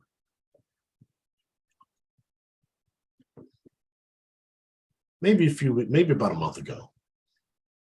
I finished the game. I didn't even play the DLC in the Frozen Wilds. Okay. Because as soon as they said that Forbidden West was going to be on PlayStation Plus, I said, "There's no point in me playing this DLC. I'll No. just go to Forbidden West." Yeah. And so, dude, I put in I want to say close to 100 hours in that game. I believe it. With all the side quests and stuff. Yeah. Somewhere between 80 and 90, I think. Well, you spend time Man. when you're hunting. Mm, Yeah, when you're hunting, it takes time, yeah, absolutely. to figure out your strategy, to collect the weapons that you want to use, and to take down especially the bigger ones. Yeah. Oh yeah, those big And it's ones. satisfying. It is. Like it was never like ridiculous. It was never ridiculously hard. Mm-hmm. And it wasn't spammy to where it's like these people are impossible to kill. Yeah, It takes strategy. it does. It takes strategy because it's like, okay, I gotta have my fire arrows ready for this one. All right, let me make sure I got enough of my blast sling because these rock throwers are a pain. Like, let me set my traps all around, lured around so it'll blast. Like, dude, it's chaos, man. Yeah. When everything starts blowing up and you're just like, oh wait, I'm still alive. All right. Oh my goodness. So My favorite were what I found the most challenging and what was always my favorite were the vaults. yes. Yeah. Those were that was you had to bring your A game for the vaults. What were they because called? They weren't the vaults. They were called the arcs. The cauldrons. Cauldrons. There you go. Cauldrons. Yeah. You definitely had to bring your A game in there. Oh yeah. Because, dude, man, they threw everything at you. Well, yeah. It was just the thing I liked about it was just you in the fight. Yeah. No distractions, no side quests, no nothing. It's just you and the fight. And it's like you're not going anywhere until you finish that fight. So it's like they're like boss level fights, like in Final Fantasy. Yeah. Yeah, they were definitely boss level, and they always had one of those ridiculous, yeah. yeah, They threw that shit at you. Oh man. So yeah, it was, and the further you went, the worse it got, because it's like if it's just people, it's like, all right, I can deal with people. Yeah. If it's machines, it's like, all right, I can deal with machines. But when it's both, it's just stuff coming chaos everywhere, man. It's absolute chaos. Yeah. And speaking of, I'm sorry. Go ahead. And speaking of Ghost of Tsushima DLC, you can get Eloy's outfit in one of the islands. Nice. Yeah. I didn't even know that. Dude, after I finished that game, I put so much time into that game, man. And I was like, I want to take a break from this. I don't want to finish all of it right now. Yeah. Because I was getting dangerously close to getting everything in that game. So I'm like, you know what? I want to take a break from this because I know once I don't have anything else to play, I want to come back into this and play the DLC. So I have not, I touched the DLC, I dipped my toe. I got on the boat and did like the first little story in it, and that was it. And I'm like, I'm not doing this because I want to take this. And I felt the same way with Horizon Zero Dawn until West came out. And well, I've played Zero Dawn 3 times. mm-hmm. And it's like a 40-hour. Is it like a 40-hour campaign or something? Oh, I don't know, dude. I just play. It's hard to say because it depends. They throw so many side quests at you. Yeah. Because if you could beat it like 3 times, then at least a good length. Yeah. But if you just stick to the main story, it doesn't take that long. It doesn't. It might be about 40. Yeah. It might be about 40. Especially if you're playing with all the weapons and whatnot, like you're going back into it with your weapons, you can beat the story pretty easily. Yeah. But it's like Edwin said, you need to do the side quest so you can get the right way. Dude, like by the time I got back to the main story, I was like level 40. Mm-hmm. I had like very rare weapons. So when I got to the story mode, I was just mowing through them. Yeah, and that's what you have to do, especially that end fight that happens like in multiple stages. Oh yeah. Like that shit was crazy. And I'm just like, what the fuck? I'm like, how many waves am I gonna have to fight? Mm-hmm. And it was like I said, it was challenging, but always left you satisfied. Yes. You never felt like, oh my God, this is impossible. As long as you put some thought and you got the skills and the weapon, as long as you put some thought and effort, it's like Grand Theft Auto. As long as you put some thought and effort into it, you're gonna succeed. Yeah, that if it's on the ground, I can get it. If it's on the ground, I got a strategy for everything. But those birds, dude, birds are a problem. Yeah. They're a problem because they just fly away. And it's like, all right, you got the drop on them, you get a couple shots, and then they just fly away, and you're trying to turn around and get them, and there's another one getting you. So it's just a pain. So that's when I had to break out my rope starter thing, and I'm like, I'm tying you suckers down. Well, yeah. I can't deal with 4 or 5 of you flying around. No. The elemental arrows, like the freezing arrow or the thunder arrow, were always good because it would kind of stun them a little bit. Yeah. And then you could like go in and like get a few hits before they took off again. And there's nothing dishonorable about trying to shoot them from a distance. Let me tell you, man. Because there were times where I'm like, all right, you stay over there and I'll stay over here. I'm gonna shoot you with arrows, but you stay over there.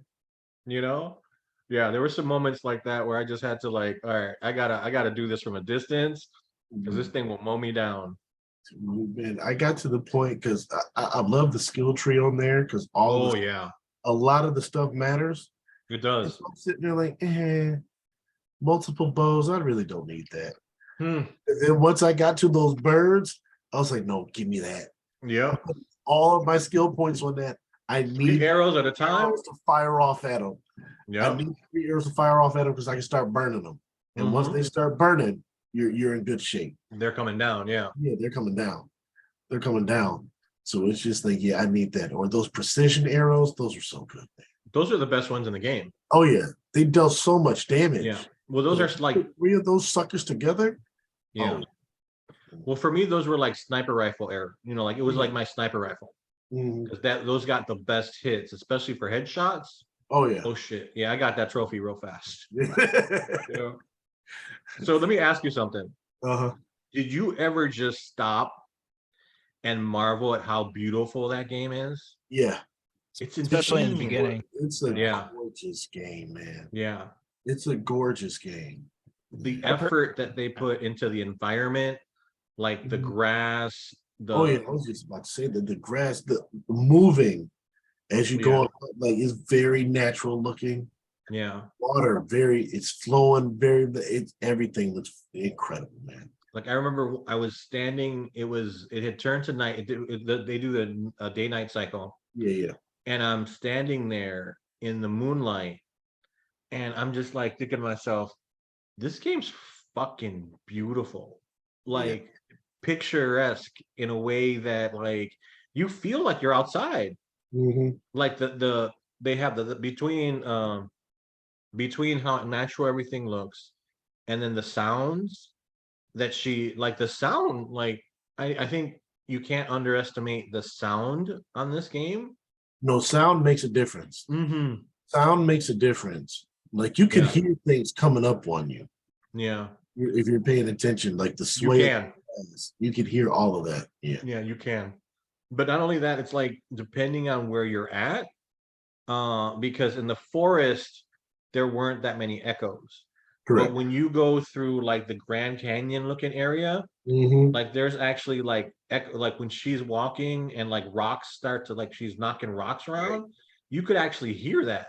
And there's not a lot of games that I think spend that much time on the audio, but for this game, I think it's an important part because it really made it feel like I was there. Yes. Yeah. That incredible game. It's probably one of the best games I've ever played. Nice. See, I told you guys. I know that one does it. It goes to Hiroshima as well as like nice little musical cues, especially when you climb a temple, and then or a mountain. And then another one that does that is Red Dead Redemption. Okay. Yeah. Yeah. If they give them that much attention to detail, it feels like it's even beyond a movie sometimes. Yeah, I tried. Yeah. It's hyper realistic. Yeah. I tried Red Dead Redemption 2, but that game intimidated me. You want to talk about time? You needed time for that one. Yeah. I didn't play that. I played the first one. I haven't played 2 yet. Same here. Yeah, I bought 2 and I was intimidated by the sheer scale and like just first I'm like, how am I gonna keep this dude alive? How am I gonna keep these other people alive? Just the sheer scale of that game is very intimidating. Yeah. It is. I mean, Horizon is intimidating too until you get like the unlimited fast pack where you can just kind of travel everywhere. Yeah. Like the game could be incredibly laborious to go through. Yeah. I mean, there's a lot. It's a huge map. How did you feel about the story? I like the story. Right? I really enjoyed the story. I could tell I liked it because I didn't skip the cutscenes very much. There you go. That's always a good sign. So that's a good sign. Silence was always a snake. I knew he would be. He never stops being a snake. He never stops. No. She grows to hate that man so much. And he deserves every bit of it. He's a necessary evil. He is. He's a necessary. Is he kind of like that one character in San Andreas? What's his name? Right off the bat, you're like, He's more. What's his name? He's more charming. Silence is more charming. Okay. Yeah. He's like, He's like. He's like the guy where it's like,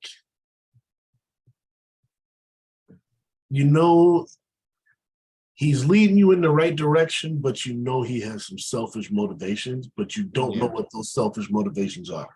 Okay. You need him. But you need him because he has the answers. Yeah. But you don't know when this dude is going to stab you in the back. Yeah. And that was Silence. That's Silence. The thing that I enjoyed most about it was, as far as the story goes, was like they didn't hit you over the head with like the exposition at the beginning. Right. They kind of like you kind of learned as she went along. Right. And you didn't know what you didn't know. Exactly. And she didn't either. But as the world opens up to her, as she forces it open, really. She does. She does. As she forces the world open to her, you're just as amazed and shocked and appalled as she is, because you're just like I had like when I first heard about this game, I thought it was on another planet, Mm-hmm. you know, or I thought these are the descendants of like humans. But the direction that they went in was so shocking to me Mm-hmm. that I was like, Jesus Christ, this is like a real sci-fi story. Like a Yeah, genuine, like, you know, like this is like they're not messing around. absolutely. It was a great, compelling story. Yeah. Very compelling. I think I heard rumors of somebody wanting to make this into a show. Yeah. HBO, Which I think. Was it? It was an HBO. It was either HBO or Paramount, I think. Which I think would be like, to me, this is better than the Hunger Games. I'm scared. You should be, because you know I'm what scared. happens. Because You've it has seen it has a great story to it. Yeah. It's a game that needs a scope, and even like The Last of Us, there's times where I feel like it's kind of small, but you know that's how TV is sometimes. Well, with this, I think that if it got The Last of Us treatment, I think they would. I don't think they have to do much. I don't think so either. Same with The Last of Us. I Yeah. don't think so. I think the story is so well done. They could actually get the same. They could get Silence. They could get the actor to just play himself again, and it would be like everybody would be like, "Yeah, You're right. duh, Exactly. yeah." But I think, I think if they approach this the way they're approaching The Last of Us, I think they'd have a hit show on their hands. Yeah. If they respect the story, Yeah. yeah, absolutely. And then Yeah. Ghost of Hiroshima Hiroshima's having a movie too. Yeah. What now? And Ghost of Hiroshima is going to have a movie, and it's going to be in Japanese. The Ghost of Tsushima is going to be great. Like that game, I felt like I was watching a movie. Yeah. I felt like I was playing in a movie. It was great, man. It was. The cutscenes I are haven't had that tremendous. feeling in a game in a really long time. Yeah.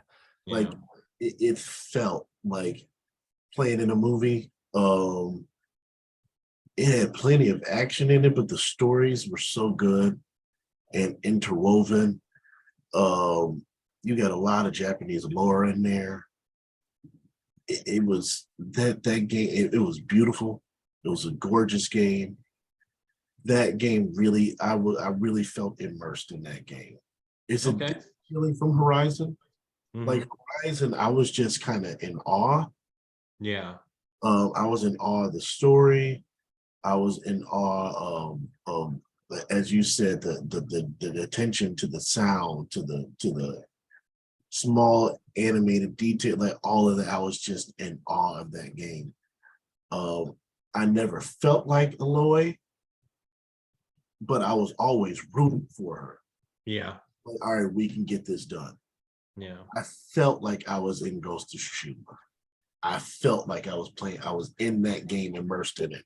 It almost felt like a VR game. So let me ask you about Aloy. Because I know that sometimes you don't like the portrayal of female characters. Mhm. So how did you feel about her portrayal? Like, you know, like how did you feel about her as a character?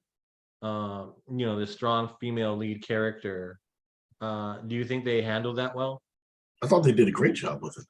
Yeah. I thought it was great. And even when they were tossed in like Aaron, when he was just hitting on her, and she's like, dude, I'm like way too young.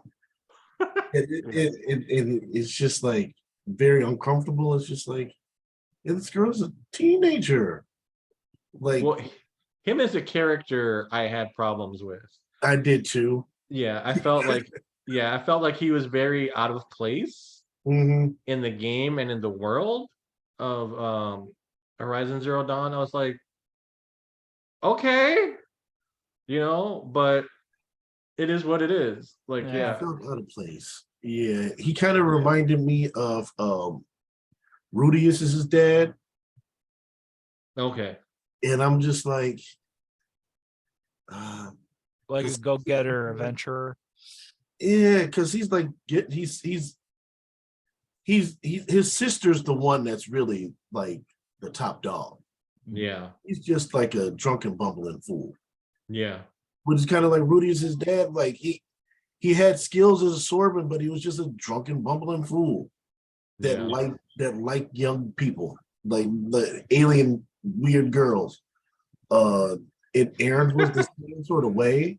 Yeah. Aloy had to kind of like whip him into shape. Like, all right, dude, like she's not here. They're looking at you. You got to get this done. Yeah. So, I always felt like her incredibly well. What, Jack? I always felt that Aloy always handles herself similar to Ellie, similar to Laura Croft, Claire Redfield, all the top tier, video game heroines for sure. I put her she's above a lot of them. Yeah, I can see that. I understand. She's definitely like I think that I always like a strong female character because I think they're so underrepresented. Mm-hmm. And so she was like, I'm here for this. Yes. Like I'm here for this. Yeah. Like I like the whole story. And I did like that they tried to include like the Emperor tries to flirt with her too. The Sun King. He tries to like, and I'm like just like it made me laugh because it reminded me of Katniss from Hunger Games so much. It's like, guys, she's trying to save the world.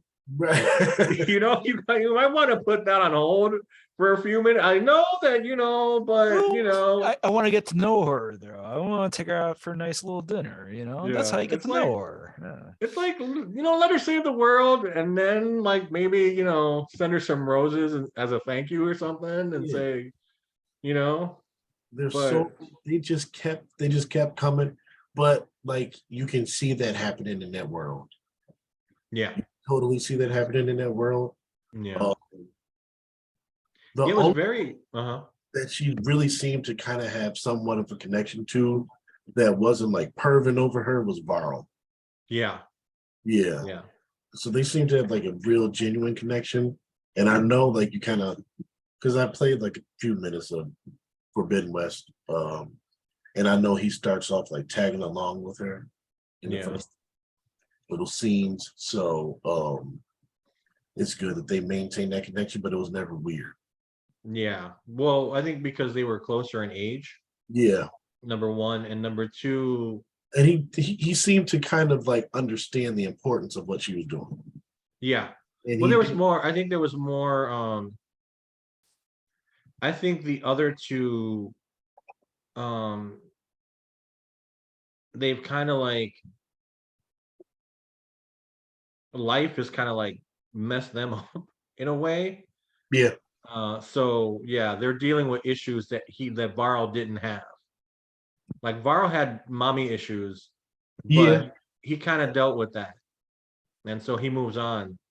And I won't say anything about what happens later on in Forbidden West, but let's just say there's some changes coming. Huh? He's gonna die. I'm not saying anything about that, but I know he's gonna die.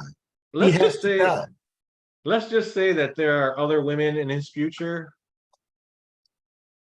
and leave it at that. Like Rudius's dad. There you go. So he's gonna have to die. I mean, but the story is unfolding really well. I think they handled her well. And I know like we had that discussion when we were talking about Miss Marvel. Yeah. So I understand where you were coming from with that question, but I think they handled her really, really well. Like it made you empathize with her without feeling like this isn't for me. Yeah. Like very easy to sympathize with that girl. Yeah. Along with her journey. Well, not only like you feel for her plight, but then you can't help but want her to succeed. Right. It's like she's just a video game character. Mhm. But at the same time, it becomes, like you said with Ghost of Tsushima, for me, it was just, she became like her, like you want her to succeed, Yeah. you know? It's like you want her to succeed, you want her to overcome, you want her to win, and you're rooting for her the entire way. And there are moments where I had to stop and say, hey, this is a video game. Yeah. But at the same time, it's emotionally charged like that. Very much so. And I, Very emotional game. It yeah. was a very emotional game. The second one has some, I like that they continued the tradition of the first game, where in the second game they throw at you, they throw curveballs at you that you're just not prepared for. And I love that about the first game, because every time you think you know what this game is going to be, it changes on you. Yeah, it does. But in the best possible way. And then the second game does that too. You're going along, you think you know what you need to do, you think you know what this game is going to be, and then you're like, what the fuck? But you know what? It makes, the thing that I like is that it always makes sense for the game. Yeah, okay. You know, everything that they do, no matter how crazy it is, it always makes sense for the game. It's like, yeah, they're going to raise a robot army of evil robots. That makes sense because there's robot corpses all over the place. And as you hear the story, you're like, that's what that is. That's what that is on the map. I've been looking at this map for like 40 hours. I don't know what that is. Oh, so that's what that is. It's like, oh, okay. So there's always that it's like they're sitting there, you know, waiting to be revealed to you. Yeah. So how far are you along in the second game? Did you beat it already? No, I'm about 25% of the way through. Okay, so yeah, I'm not too far behind you. I think I'm about, I don't know, probably about 5-10%. Okay. Because I just leveled up a couple. I think I'm on like level 3 or something. It's one of those games where I always go back to it at some point. Like the first game, it took me a little bit to get into it. But once I did, like I went all the way through, beat it. Then I just wanted to pick it up again, beat it again. And then I was just like, you know what? I haven't played this in a while. I'm just going to beat it again. And then I did. I think that's going to be the same thing with this game because it is so big. It's like I need time to dedicate to that. Yeah. Yeah, it is a massive map, man. Yeah. Massive map. So a question for you. Do you think it's not going to be this game, but do you think there's room for them to have a co-op mode in this game? They're talking about a multiplayer. Yeah. I mean, I don't see why they couldn't do a co-op. I mean, you could have like, it doesn't even have to be Alloy. I mean, you could have different characters. Right. Or, I mean, I think what would be fun would be a design your own character co-op. Yeah, where you can just like, yeah, and you know, you go through the missions and you do what you need to do, and it's like, hey, you know, or like, hey, Alloy's sending you on a mission, you know, and you just have your own characters. There's the Hunters Guild, I believe. Yes. I think that would be a fun co-op because they always have the two. Right. Yeah, I think that would be, yeah, I think those would be fun co-op missions. Yeah, I don't see why not. I mean, I know they're talking about doing a multiplayer. I've heard yeah, stuff. yeah, a Forbidden West. I don't know if that's going to happen, but I think that'd be fun. Yeah, absolutely. Yeah, I just hope it's not, you know, like Skyrim Online. Yeah, no, I did. That was not fun. Oh, see, okay. So I'm glad you brought that up. I started playing Skyrim too. Oh, what? nice. I did start playing Skyrim. Oh shit, Jack. I I put it down as soon as I got into Horizon. Oh yeah. I haven't played it since I started Horizon. Like I started playing Skyrim. Well, not to your fault, because even when I first played Skyrim, the beginning is so weird. You're in a carriage, you're like looking at mountains. Oh, I'm a prisoner already. And I'm so Okay. frustrated with the game right now. Like I'm ridiculously frustrated with it because I'm the type of person that's like, I need to pick up everything that I see. I don't know when I'm going to need this.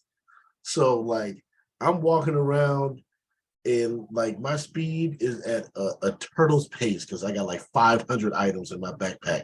Because I don't have else or anything to put this in yet. All right, son. Okay, so I'm gonna drop some Skyrim level. Okay, so here's what you do.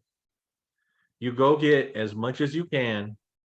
You max out your, so you want to max out your stats, your speech stats, so that you can get a higher you can get a better deal at the shops and stuff. That first little town with the first little cavern that you have to, like, there's this dude who wants you to get some claw or something. You go in, like, it's the first town that you get to before you even get to like Whiterun or anything. First town you get to, you take that, you go into the shop. The guy introduces you to like the blacksmith. There's a little shop there. You go in the shop, the guy will tell you about something that they stole, some golden clawfoot that they stole from him. You take that mission, you go into that place, you take everything that you can and you sell it. And you sell it and you keep coming back and forth, and it's tedious, but you use the fast travel thing as much as you can. You sell everything so that when you finally go to Whiterun, you get your house. You get a house and then you can store everything. That's how you do it, man. Yeah. That's how you do it. And the technical stuff is the one that pads on your stats. Speech, because you can get deals, pickpocketing, because that's currency. And then another one that I love, my personal favorite, is alchemy, because you can break down potions and sell the potions, and the potions usually up to 100 rubies each. Yeah. So walking around with like 600 items on your back isn't the way to go. No. Well, when you're in a journey, no. Dude, I'm telling you, dude, I got like 600 items in my bag because I have no place to put it. And so I'm like so slow walking and fighting. Edwin mentioned the first house you go to and hope that I can get them in 2 hits.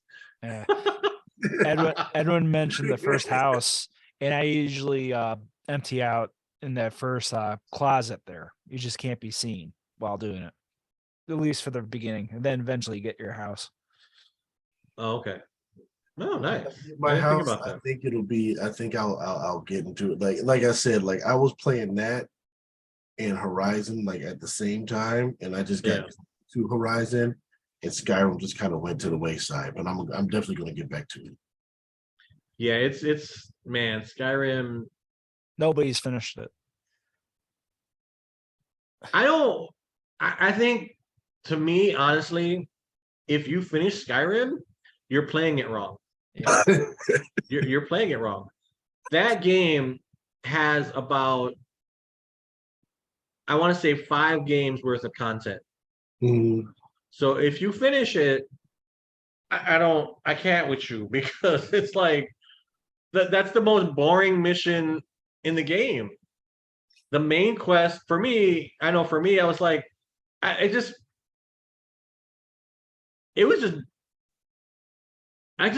like those people. I'm like, hey, you guys, go over there. Go over there. I'm like, I don't care about being the Dragonborn, man. I want to go fucking raid some tombs and shit, you know? I want to pickpocket, yo. Yeah, or, burn some shit down and, fight, what is it, the hags? Fight a bunch of giant spiders, steal some Dwemer armor, and, kill some hag witches and shit, It's like climb the mountains, see where you can go, fucking adopt some kids, buy a house, get married. I've only Shit. killed one dragon priest in the whole game. I mean, how many times have I played that game? It's so weird. Dude, that game is so much fun. That game is ridiculously fun. Like I wasn't even into like any of those games until, and then Skyrim came along. I had bought the PS3 and Skyrim came out. I'm like, I'm buying this. It was my Christmas present to myself, and I played that game for like 6 months straight. I remember. Yeah, I remember because I had to almost strong arm you into buying a PS3 because you wouldn't buy it for yourself. I know. I remember. It was expensive. And then you got Skyrim, and you was like, that was the best purchase I've ever made. Oh yeah, I remember there was a friend of mine, and she wanted to talk about games, but she wasn't into RPG. So I told her I was playing Skyrim, and a week later she's like, "What are you playing?" And I'm like, "Skyrim." And then a month later she's like, "What are you playing?" I'm like, "Skyrim." And 6 months later she's like, "Are you still playing that game?" I'm like, "Yeah." Yeah. I've probably put more hours into that game than any other game in my life, to be honest with you. I mean, and I don't even think that's an exaggeration, because like I said, it's like five games worth of content. And there's always if you're imaginative, that game never plays the same way twice. Yeah. I'm gonna get into Skyrim again. Yeah. Eventually, after Horizon. See, this is all things to PlayStation Plus. Yeah. Because they all were on there, and I'm just like, eh. I'll give it a shot. It's not costing me anybody. And I'm not like an RPG guy. So like Skyrim, I'm just like, I don't know. There's too much fantasy stuff going on here. I don't know if I like it. But Horizon, it was perfect. It was perfect. Yeah. Yeah. Well, because it's not, I think Skyrim can be overwhelming. Yeah. I remember the first time I played it, I was like, oh my God, Jesus, this is too much. So you end up doing a little bit of everything. But yeah, no, I mean, I wasn't really a fantasy guy. I mean, I did Final Fantasy, but that's not the same. Yeah, Final Fantasy is way removed from everything. Yeah, even traditional RPG. Yeah. Yeah. Well, I mean, they call Skyrim, or they call the Final Fantasy games RPG, but I think that Skyrim was like the most RPG game I've ever played Because in my you're solo life. instead of being with a party. Yeah. Yeah. I mean, I think party would have been fun.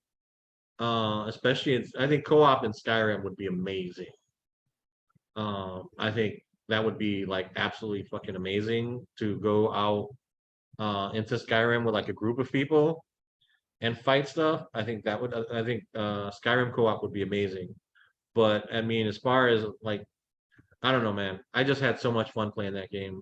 I mean, Jamal, I'm kind of jealous because you're playing it for the first time. Yeah. Yeah. I would love to go back and experience that again, but what are you gonna do?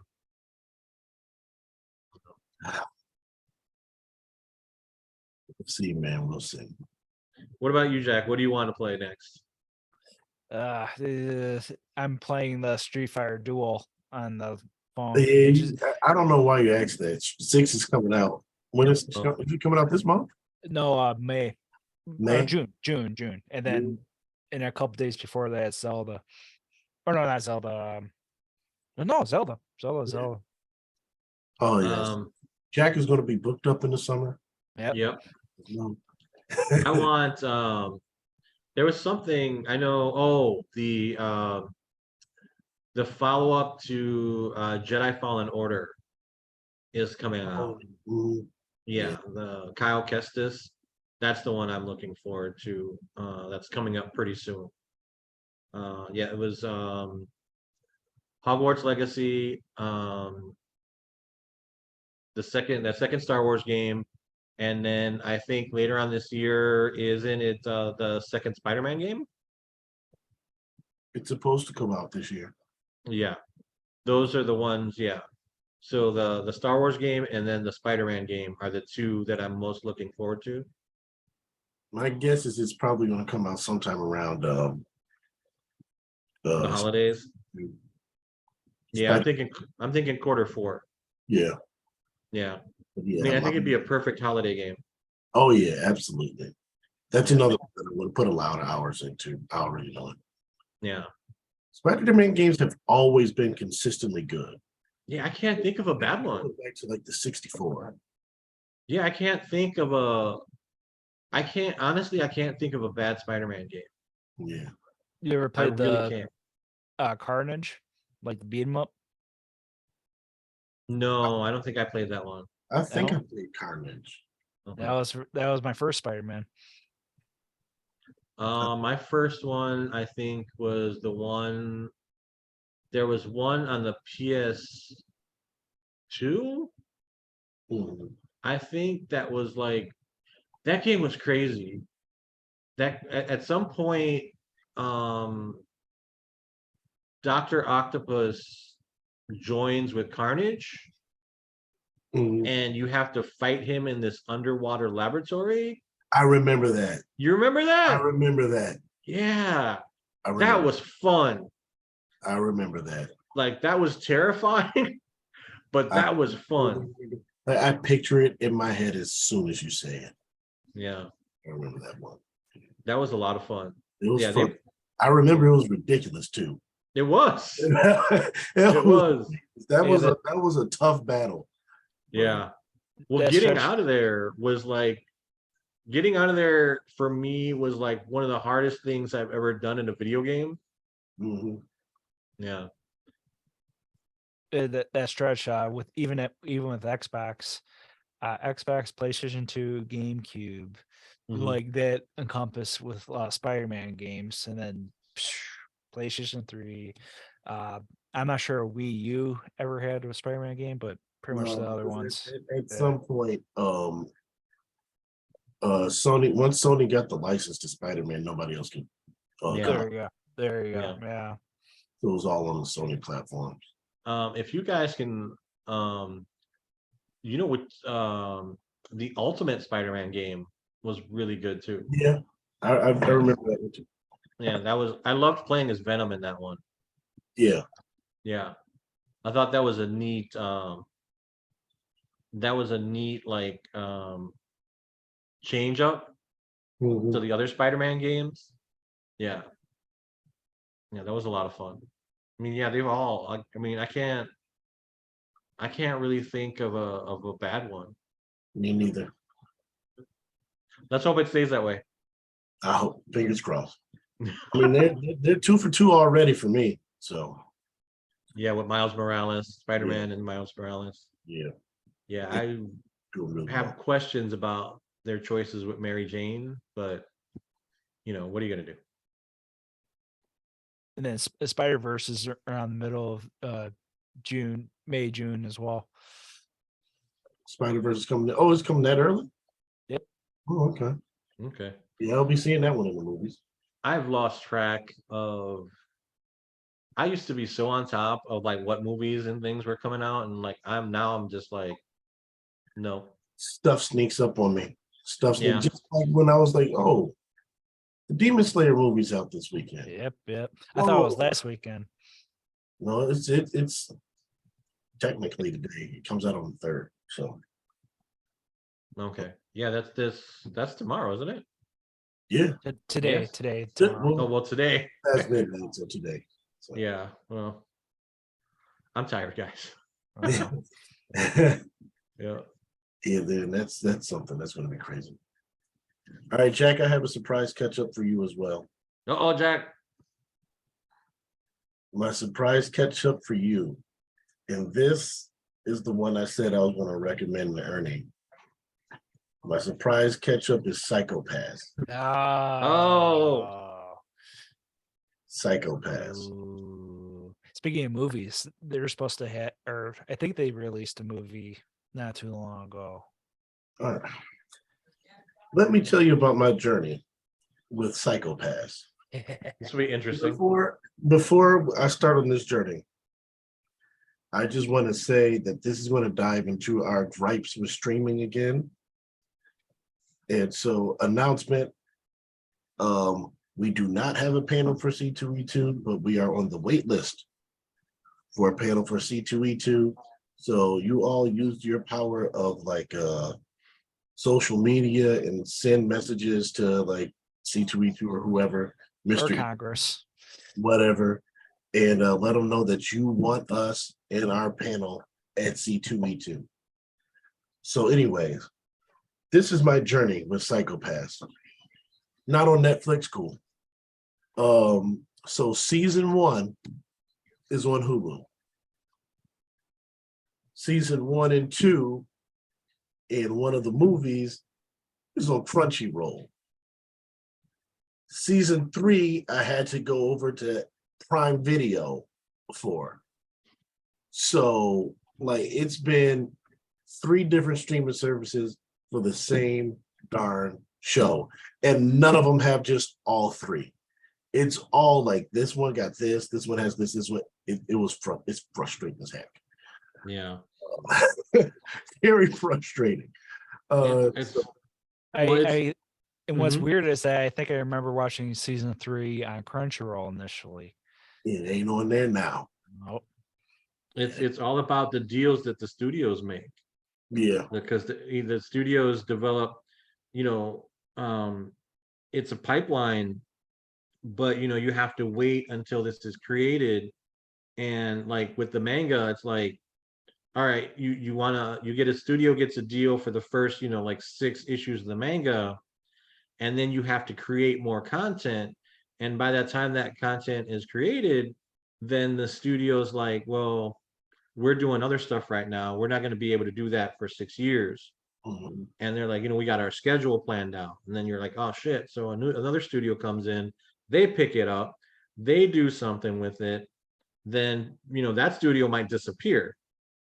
And so then you get another studio, and the studios are the ones who own the rights to this. And so they can go with whatever streaming service they want. And so it becomes kind of like this, like, hunt for Red October. Yeah. It's like, where am I going to watch this? How much am I going to have to pay for it? And at the end of the day, is it worth it? For Psychopass, I'd say yes. And that's what it was. So I'm like, oh, okay. First one was like, all right, whatever. And I'm like, 2, I'm like, cool. And then I'm like, I know there's a season 3. I know there's got to be a season 3. I know they did it this way. So I'm like going through all the app, and I'm like, all right, I finally find it on Prime Video. And season 3 on Prime is like the free season. Like 1 and 2, you have to pay for. It's so insane. That is insane. So I watched the first 2 seasons, and I watched the first episode of season 3 after I frustratedly found it. Yeah, season 3 is rough, so be prepared. I see that they're going with new characters. Yeah, it's the same concept, new characters. Yeah. So that's no, but I love the show, man. I think it's a really good show. Yeah. And ever since we did our episode, I've debated, like, I didn't really bring up to Edwin because I wasn't sure what his answer would be. But if I were to ask Edwin, what was your favorite season? Because mine's number 2.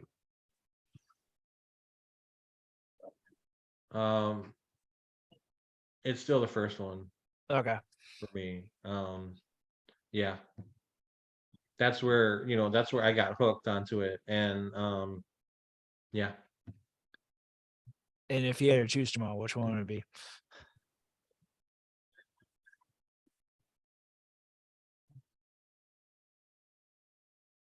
I think 1 is more endearing, but I could see why you like 2 better. 2 is interesting. Because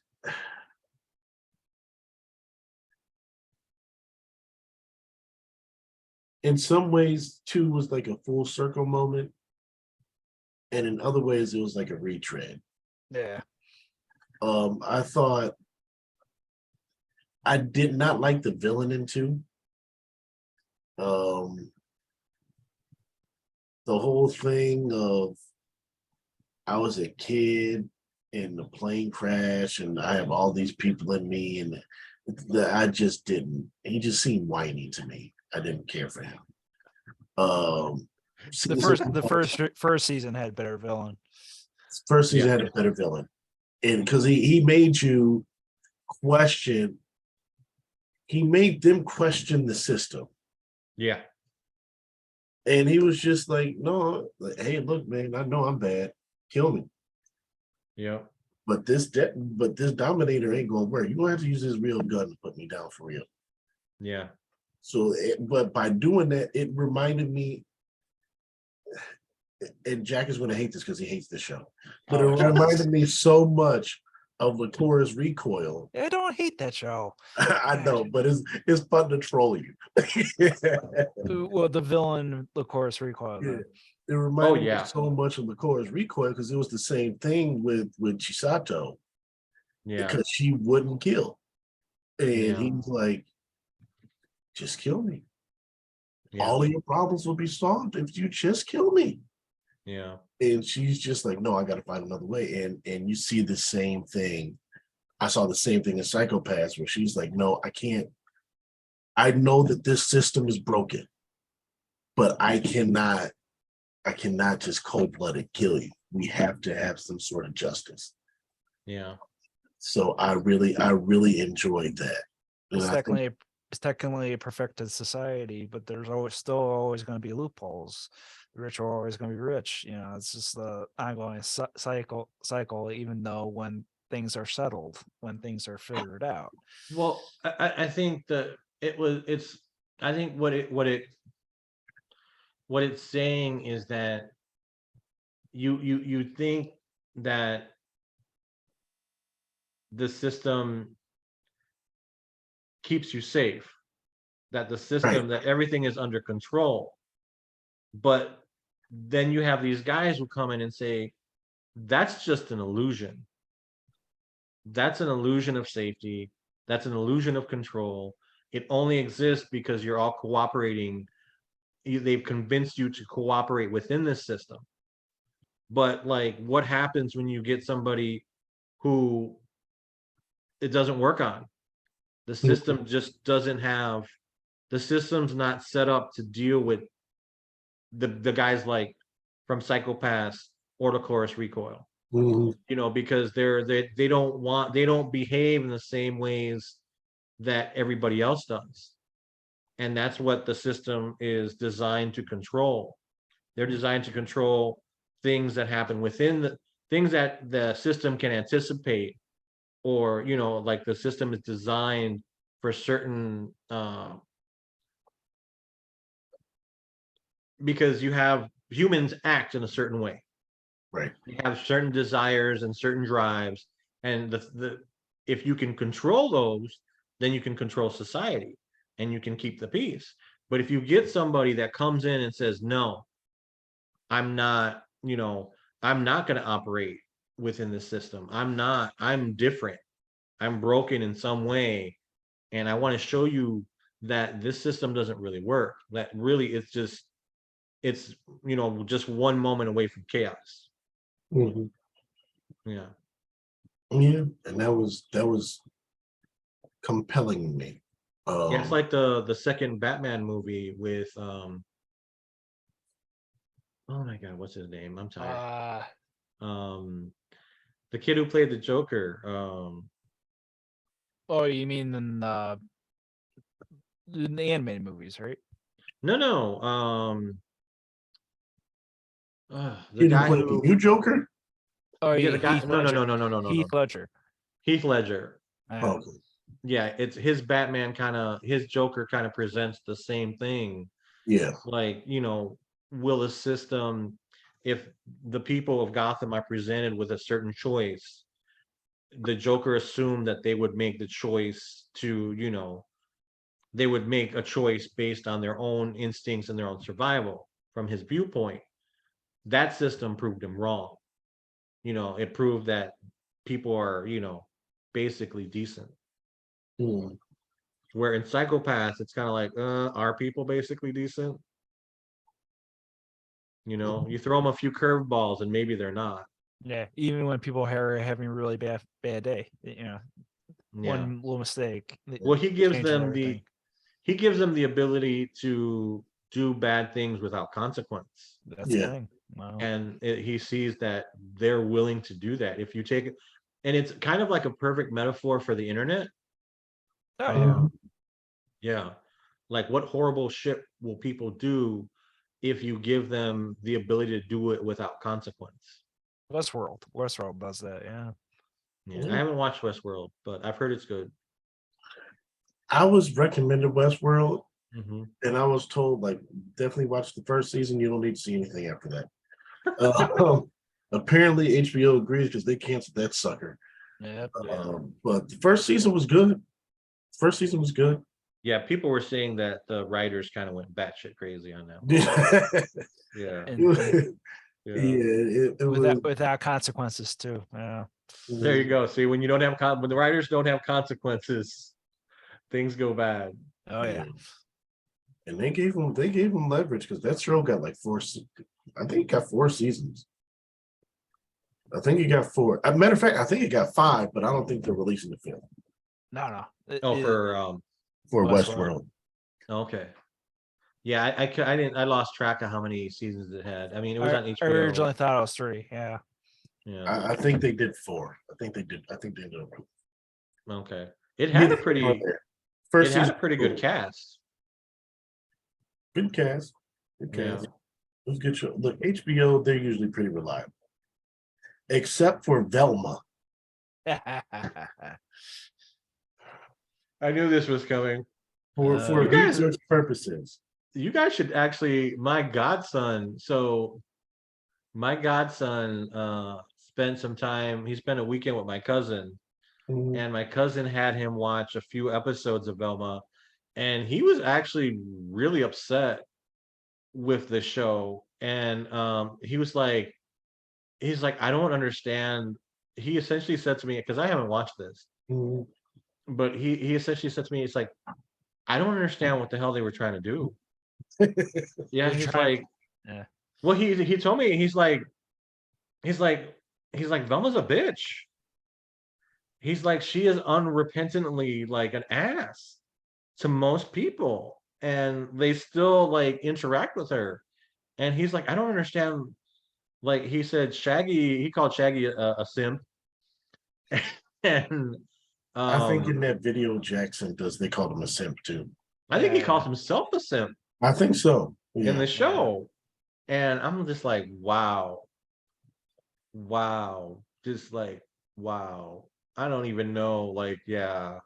I mean, I know you guys were trash talking it, but after hearing my godson like go into detail about it, and then just watching that watching the video from Honest Trailers, I was like, wow, what is this? Like, it's an attempt at edgelord like writing and trying to be awakened over the woke, and it's just belittling everything. Yeah, it's not even that. It's not even that. Jack, did you watch any? Did you watch any of it? But I'm trying to like think of a way why this would sell per se with Mindy Kaling. I tried like today because I knew we were going to do this. I honestly did try to watch the first episode. I swear to you, I fell asleep in like the first 2 minutes. We're talking about a 24-minute show. I fell asleep so the episode starts off like the girls are in the bathroom in like a shower area.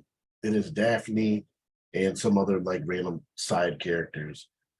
And they're like, so I'm like, don't you know, like being meta, like, don't you know how the first episode in every show always has like overt graphic stuff and sex and nudity and stuff in it while they're in the shower doing stuff. And so like Daphne is like talking to this one girl, they get in a fight, and then some hooded person comes up from behind her and hits her with like a crowbar or something, and it ends up being Velma, and Velma's mad at her. So Daphne's Asian and Velma is Indian, and Shaggy's black, I think. Yeah. Yeah, Shaggy's black.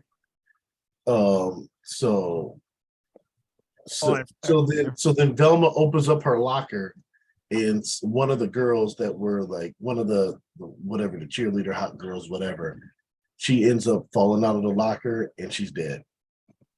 And Velma's like, oh, she doesn't have a brain. And Daphne is like rolling her eyes like, oh, why are you calling her airheaded? And she's like, no, really, she doesn't have a brain, because her head is cut open and the top falls off and you can see that there's nothing in there. And it's just like, really? That is where you go? And then like, so Velma is pulled into the police interrogation room. I may be saying this out of order because again I fell asleep. So she's pulled into the police interrogation room, and it's Daphne's adopted parents, and it's one black lady, which is Wanda Sykes, and one white lady. And Daphne again is Asian. And so Velma is just talking down to these people. They're like, so Velma, there's somebody there, blah, blah, blah. Like, why don't you come over? She's like, you guys just called me in here because I solve mysteries and you two can't solve a darn thing. And it's just like, why are you so snappy with these people and these police for no reason? And so she's just talking down to these people. And so like she tried to get up at one point and they draw their guns on there and they're like, this is a murder investigation. This is serious. So Velma sits back down and she talks down to him again. But she's like, I'm going to come out of mystery solving retirement. And then she goes into a story about her mom, how her mom was like a mystery writer. And that's why she likes solving mysteries. And her dad is like a lawyer. But she kind of acted like he didn't have money. And Fred is like a rich white guy. He's like the white privilege guy that is like dating Daphne. And the girl that got killed was going to be his side piece. And he was sad because that was his side piece if Daphne didn't work out. And then like the next scene he was crying because he wants to live up to the expectation, because he can't live up to the expectations that his dad set for him. And after that, I don't know what happened. That was all within like the first 5 minutes. I don't know what happened after that. That's a lot. Edwin, That's a lot. That's a lot to handle. Yeah, when Jamaal was describing that episode, Edwin left and then came back and it felt like he went around the world. I couldn't. I had to get some chocolate because I couldn't deal with all that. That was emotionally draining. It doesn't make any sense. It's such a bad show. Like, I know I talked a lot of trash about She-Hulk. She sulks. She sulks. Because that's how I felt about the show. She sucks. Oh shit. But this may be the worst show ever written. This is Vince Russo levels of bad writing. This is possibly the worst show I have ever attempted to kind of watch. I can't even hate watch this show. It's just bad on all levels. In the honest trailer video, I couldn't even watch more than 5 clips. Well, it's one of those things where it's like, who is this show for? That's me. That was me. I have no idea who the show is for. Yeah, it's like, who do you need to be? Who are you angry at? I feel like it's like, all right. She's angry at the liberal crowd. My whole opinion. Huh? She's angry at liberals. It sounds like she's angry at everybody. Yeah, it's not that she's angry at the liberal crowd. Because she is part of the liberal crowd. Or she'd like to think that she is, but she sounds like an ass. She was Yeah. in that show. She was terrible to everybody for no reason. It's like you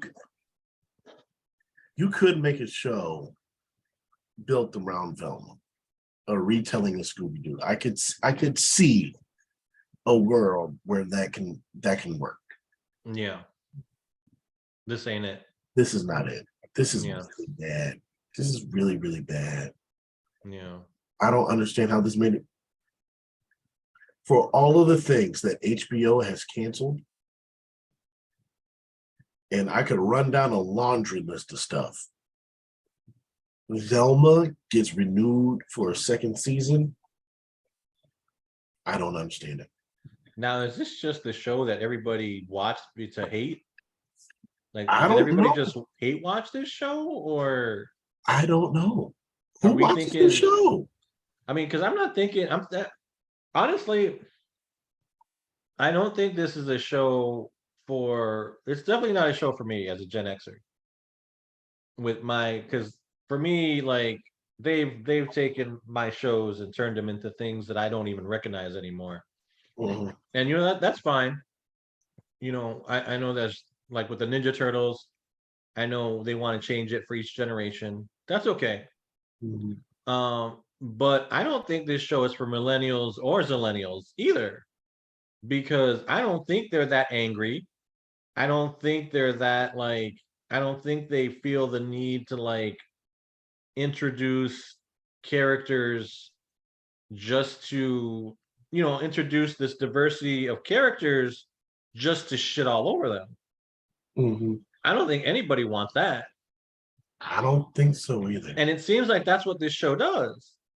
You introduce so you have well, you're shitting on white people, you're shitting on black people, you're shitting on gay people.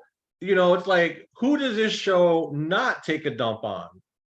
You know what I'm saying? It's like, so I don't know, man. do you really want to sit there and or are we just or are we missing how meta the show really is? It's like Fred might be an entitled white boy, but maybe there's more to him and you're just not seeing it because you're being, prejudgmental. I don't know. yeah, I don't know. It's a bad show. That's all I can say. Yeah, I don't look. The Mandalorian is back. So Did you I watch don't the have first time. episode? I did. I did was too. I did as well. I did as well. I was very happy with it. I'm I like, was too. we're back. We got giant, we got giant Star Wars animals. We got we got Grogu back with the Force. You got We the got, little blacksmith. We got the little droid guy, repair guys. I thought that was fun. I love the fight in the asteroid field. I'm like, we're back, baby. Well, I personally got confused near the end because he had to, missions to get the missing pieces for the robot. Mhm. So when he went to that palace, was it going to get directions for the pieces or for something else? He was going to get directions to find out where Mandalore was so he could dip into the river to absolve himself, taking his helmet off. Okay. It So wasn't. that's why he met up with Bo-Katan. Bo-Katan, because Bo-Katan knew where it was. It wasn't Mandalore he was looking for. It was the mines beneath the. Right. He was looking for the Right. mines because the water of life. Right. Whatever water is there is where Yeah. he can. Yeah. Yeah. If he purifies himself in the water, in those waters, then he can be a Mandalorian again. Okay, because it felt like it was two journeys at that point. I'm like, okay, he has to get the robot piece and absolve himself. I'm like, ooh, okay. Well, Have to shift it yeah, in. Yeah. I get that. So like the main, so after season 2, it's like, okay, what's going to happen with this show?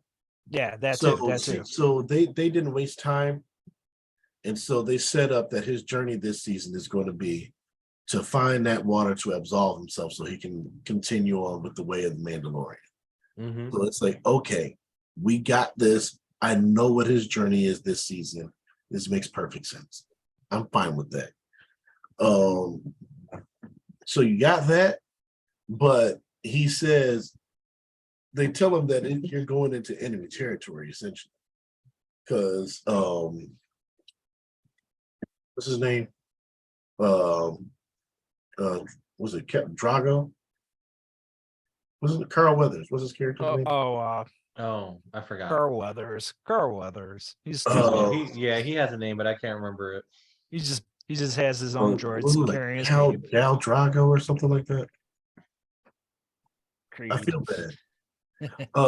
So anyways, like he said that he wants to run that place as like an independent. Yeah. So yeah, he wants to run it like as an independent nation. So Grief Karga, I'm sorry, Grief Karga is his name. So Grief Karga wants to run that like trade post as like an independent trade post. So he's like, look, man, you go through there, you're going through the New Republic and everything. So you don't know what you're going to find on there, because they basically took that thing for parts. So he's like, I need a droid to go with me that I trust, and that's why he's trying to rebuild this droid to go with him. Well, supposedly the planet is has been so been so ravaged that it's actually toxic. Yeah. To human life. Yeah. Yeah. But somebody gave him something, whatever that piece he gave to the armorer was, he got that from somebody. Yeah, so he figures that if they were able to get that, then he can actually walk on Mandalore and Okay. So yeah, he got that piece, so it proves that Mandalore is still there, and that those waters are still there.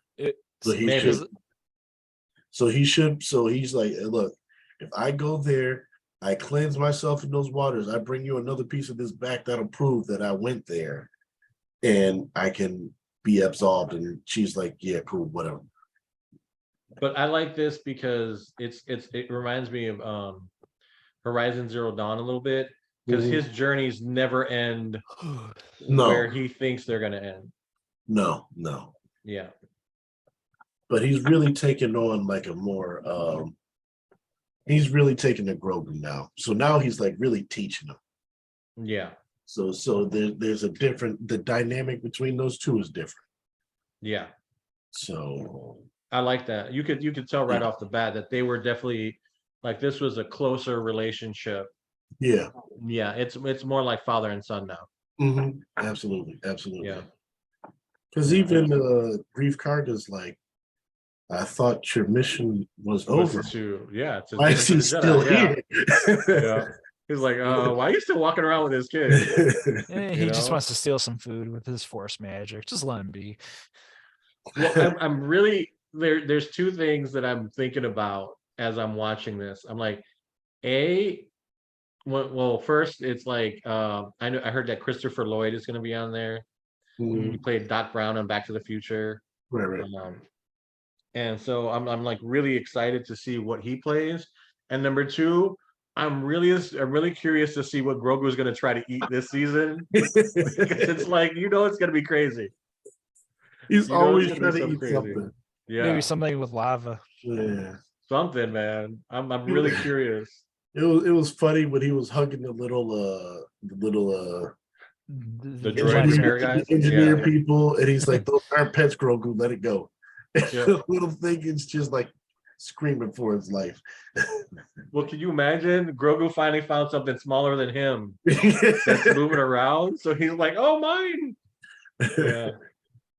Oh my god, that was funny.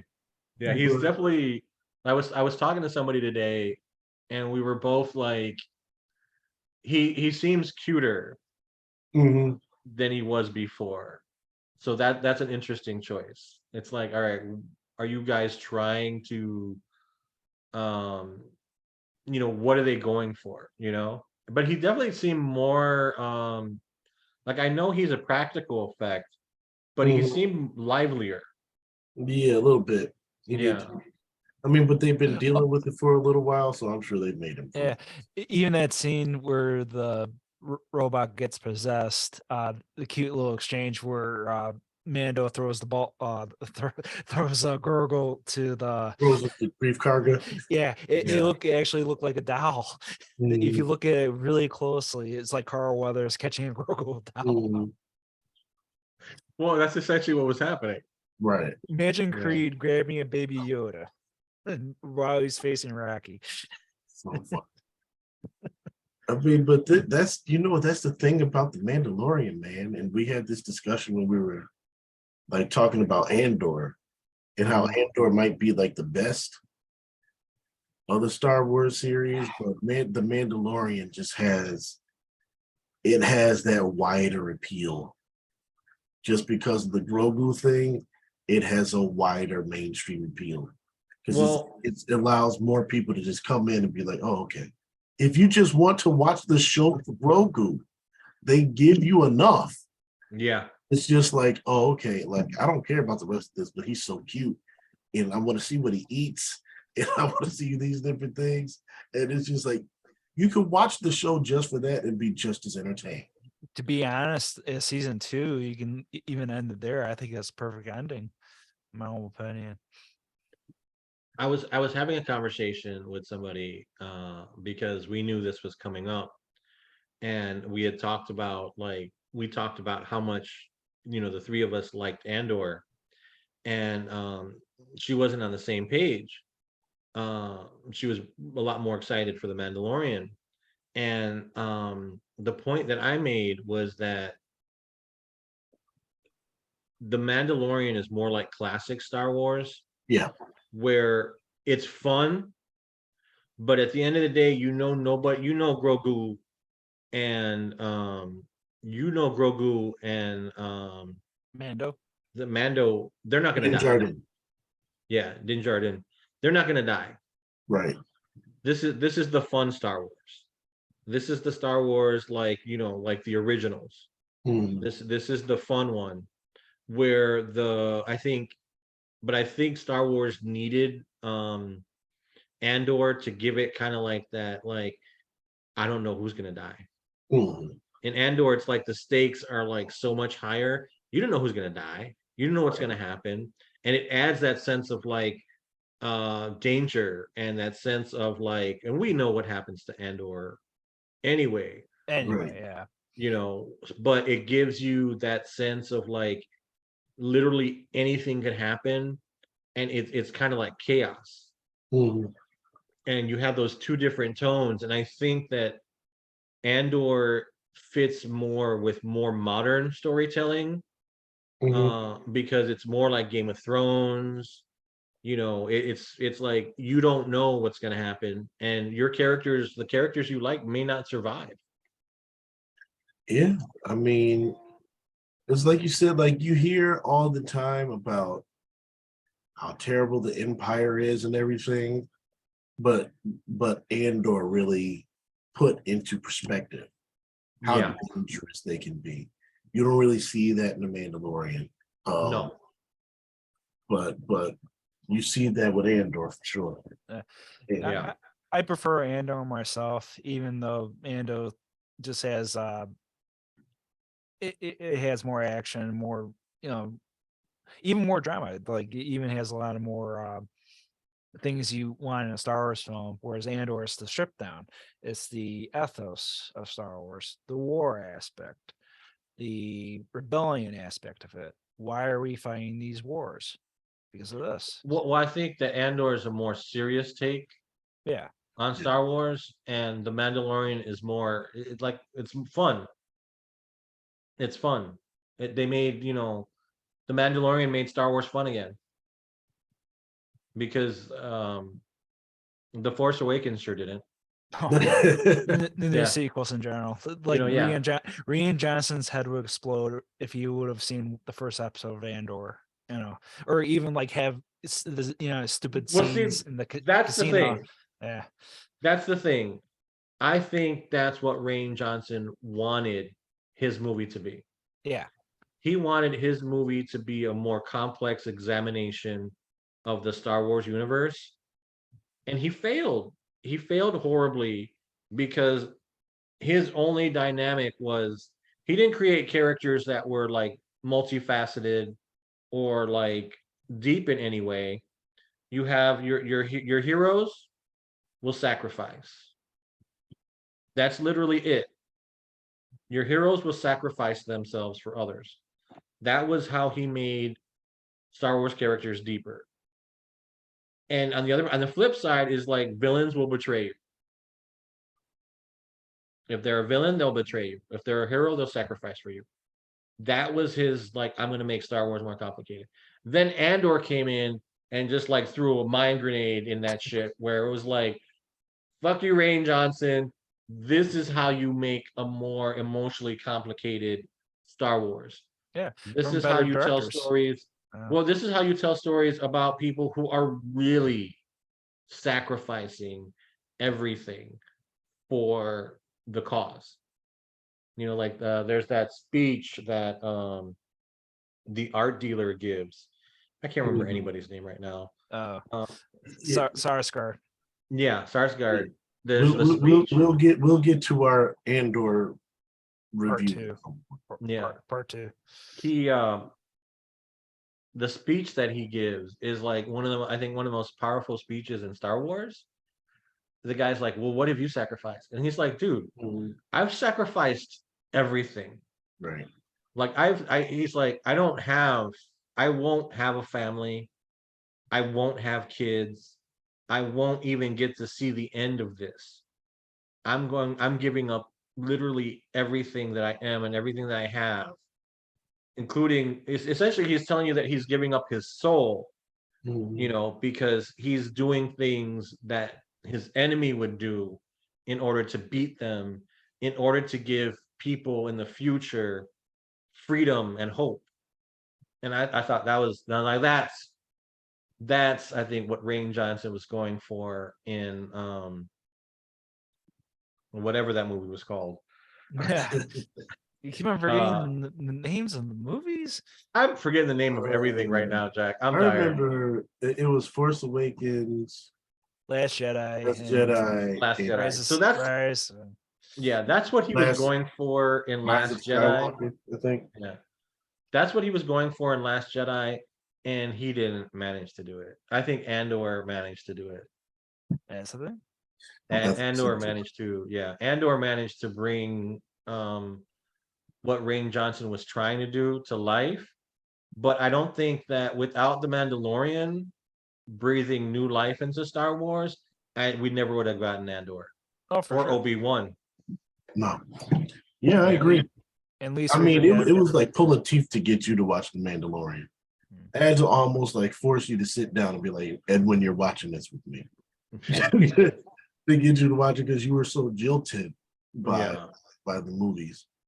Yeah, the movies pretty much they broke me. They broke me as a Star Wars fan. They really did. I was like, I'm not going back down that road again. And then I did, and I was like, yeah, The Mandalorian, like once I picked it up, it was like nonstop Star Wars. I was like, this is awesome. Yeah, this is awesome. I'd done the Clone Wars, but yeah, once I did The Mandalorian, I was like, I'm excited. Yeah, I was excited to be a Star Wars fan again. Yeah.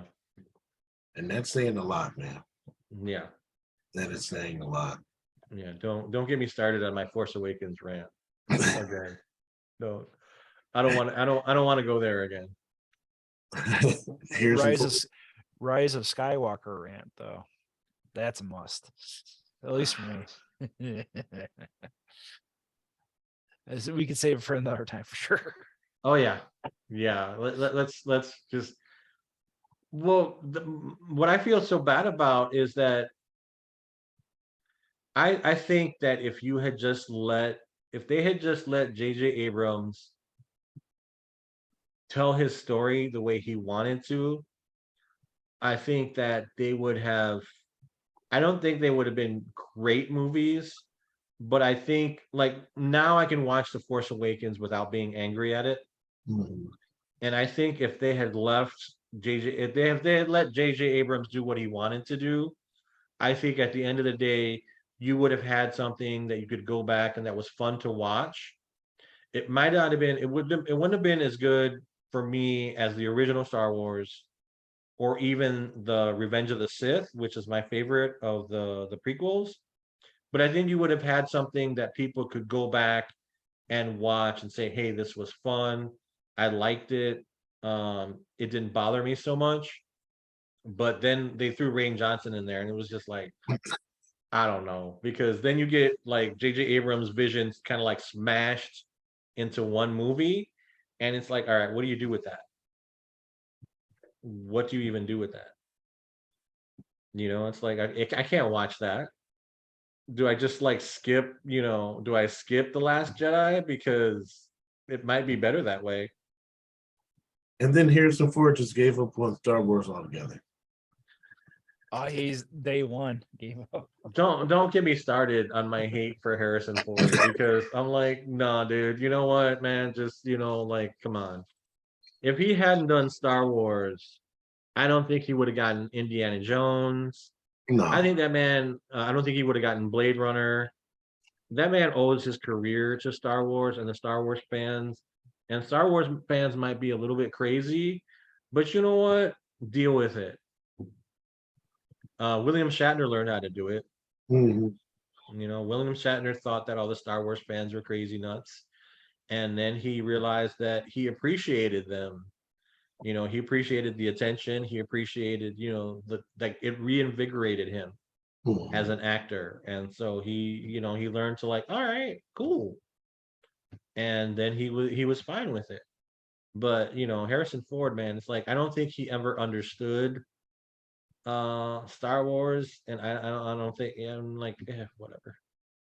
Yeah, at this point I'm just annoyed by him. Yeah. Yeah, I don't think he expected it to end up being as big as it ended up being. Yeah. And it All just of kind them, all of them. you Really, can tell it's something that he doesn't want to be known for. I don't well, I don't think that well, like it was my experience with Billy D. Williams.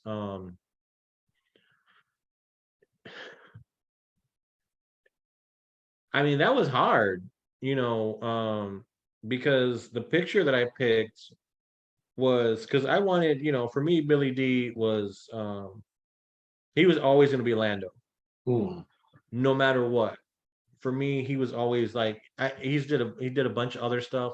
He had a whole career, but for me, I love Star Wars, and so The Empire Strike Back. I actually chronologically, I probably saw The Empire Strikes Back first Hmm. because when that came out in 1980, I believe, and I would have been 5 years old. So if I saw Star Wars before that, I probably didn't remember it. Hmm.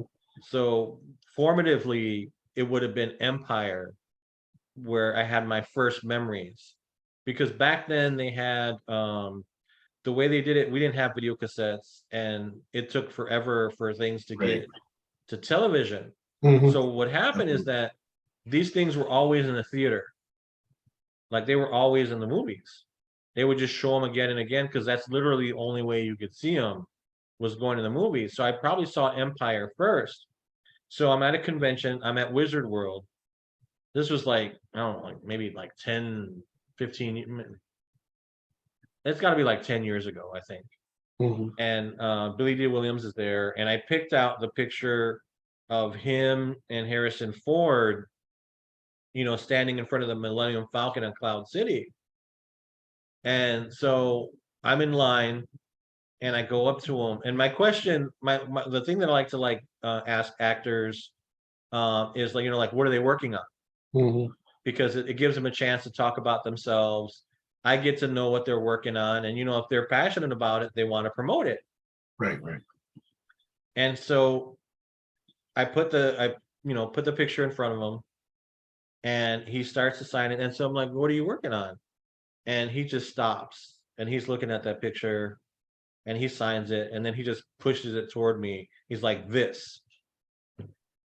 He just says this. And I'm like, "Oh shit, I done broke Billy D. Williams." And I was like, "Oh man," because it's like I didn't know. He did voice work. He ends up in Skywalker Rises, or the Rise of Skywalker. So it's not like he didn't do anything beyond that point. It's not like his career was over. Right. But like after he signed my photo, the guy, his handler, the people that they have helping them, he stopped the line. He said, "Mr. Williams is gonna need a break." And I'm like, "Oh fuck." But and I don't know if it was like that he wasn't doing anything else, or he didn't like the fact that this is what people remembered him for. And I kind of had a similar experience with Carrie Fisher. That one a little bit better because so I had gotten the slave bikini outfit photo that they had, and I'm like, it wasn't like I was like, these are photos that they had to sign. Right. This wasn't like I was bringing. It's not like bringing. you came up there with it. It's It's not like it's not like I came up with these pictures and was like, "Hey, like it's not like I brought these pictures from home. It was like, "Hey, can you sign this for me?" No, these are pictures that they had that they were like, "Okay, we'll, you can buy these and have them sign it." So I walked in there, and she kind of paused and looked at it, and she was like, "All right, it's my slave bikini outfit. I'm gonna, And then she says, "Who can I make this out to?" And I'm like, "Well, Edwin." And she stops. She stopped what she was doing, and she's like, "Oh, that was my father's name." Because her father was Eddie Fisher. But what I didn't know is that his name, like Eddie was short for Edwin. Really? And yeah, so that was a really cool moment. But I still got that kind of like, is this what people are going to remember me for? And it's like, well, yeah, I mean, I was about, what was it? It was 83 when Jedi came out. Yeah. So I was like 8 years old. So it's like, yeah, it's like, all right, this is the way I remember you from that movie. I mean, like, what do you want me to say? Yeah, it's like, all right, it's like, I was like, I wasn't perving on anybody, They're the ones that chose the pictures. Yeah. So, and I'm sure, I don't know, man. I would like to think that they have some sort of control, but I don't know. Yeah, I'm not, I don't know. I have no idea how that works. I don't know how these pictures get chosen. I'm assuming that this is stuff that somebody prints out for them. That's what I'm assuming too. Yeah, but you would think that somebody would have control over, like, it's like if they don't want to sign this, they don't have to sign it. Right. Yeah. I don't know. Yeah, like I remember Elijah Dushku, who played Faith on Buffy. She had done a Maxim spread that she refused to sign. Yeah. So I was like, all right, that's your prerogative, Right. That's, you choose to do that. No, it's your choice. Whatever. But bringing it back to Harrison Ford, it's like, all right, dude, you did this movie, it made you famous. Stop griping about it. Just accept it. You took the paycheck, you came back, they paid you enough where you came back, and and you shat all over everybody's dreams. So whatever. I don't care. I'll put him in the same category. Hero Man, he can go over there with Tom Cruise and just stay over there. Yeah. That's funny. Yeah. So what's left? Did we all see Wakanda Forever? I haven't yet. I need to catch up. I did. So Jack, you saw Wakanda, and Edwin and I saw Ant-Man, but you didn't see Ant-Man, right, Jack? No. You haven't seen Ant-Man. Okay, so we'll save those for later. Yeah, we need to do like a Marvel catch up. We'll do a Marvel catch up later. We'll do a Marvel catch up. You know what? Here, I'll do a little mini Marvel catch up myself. So I started watching. Matter of fact, I didn't start watching. I'm all caught up on it. I watched the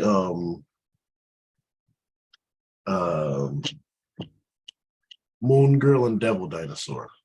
Oh, how was that? Disney Plus. It's a kid's cartoon, but it's really good. Oh, that's cool. It's really good. I enjoyed it a lot more than I thought I would. Is it the same premise as Primal? Huh? Primal. Primal. You ever heard of that show Primal? The Kennedy tried to talk the Samurai Jack guy show? Yeah. No. So anyway, so this is like another really smart black girl. In this show, she's like probably like a preteen. I think in the comics she's like 8.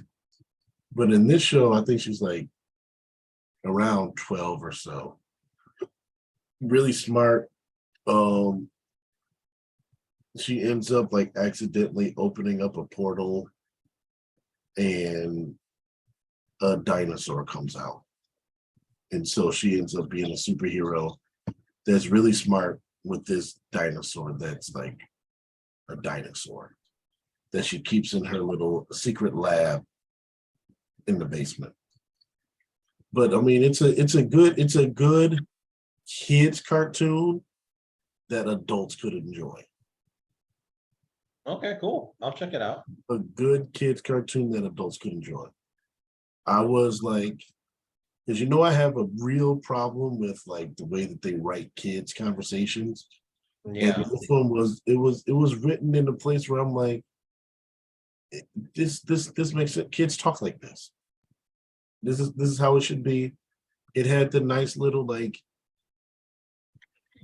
the kid conversations where it's just like, hey, the bullying and sharing and respecting people, whatever little message that they want to say, they do it, but they don't do it in an overt way where it's corny.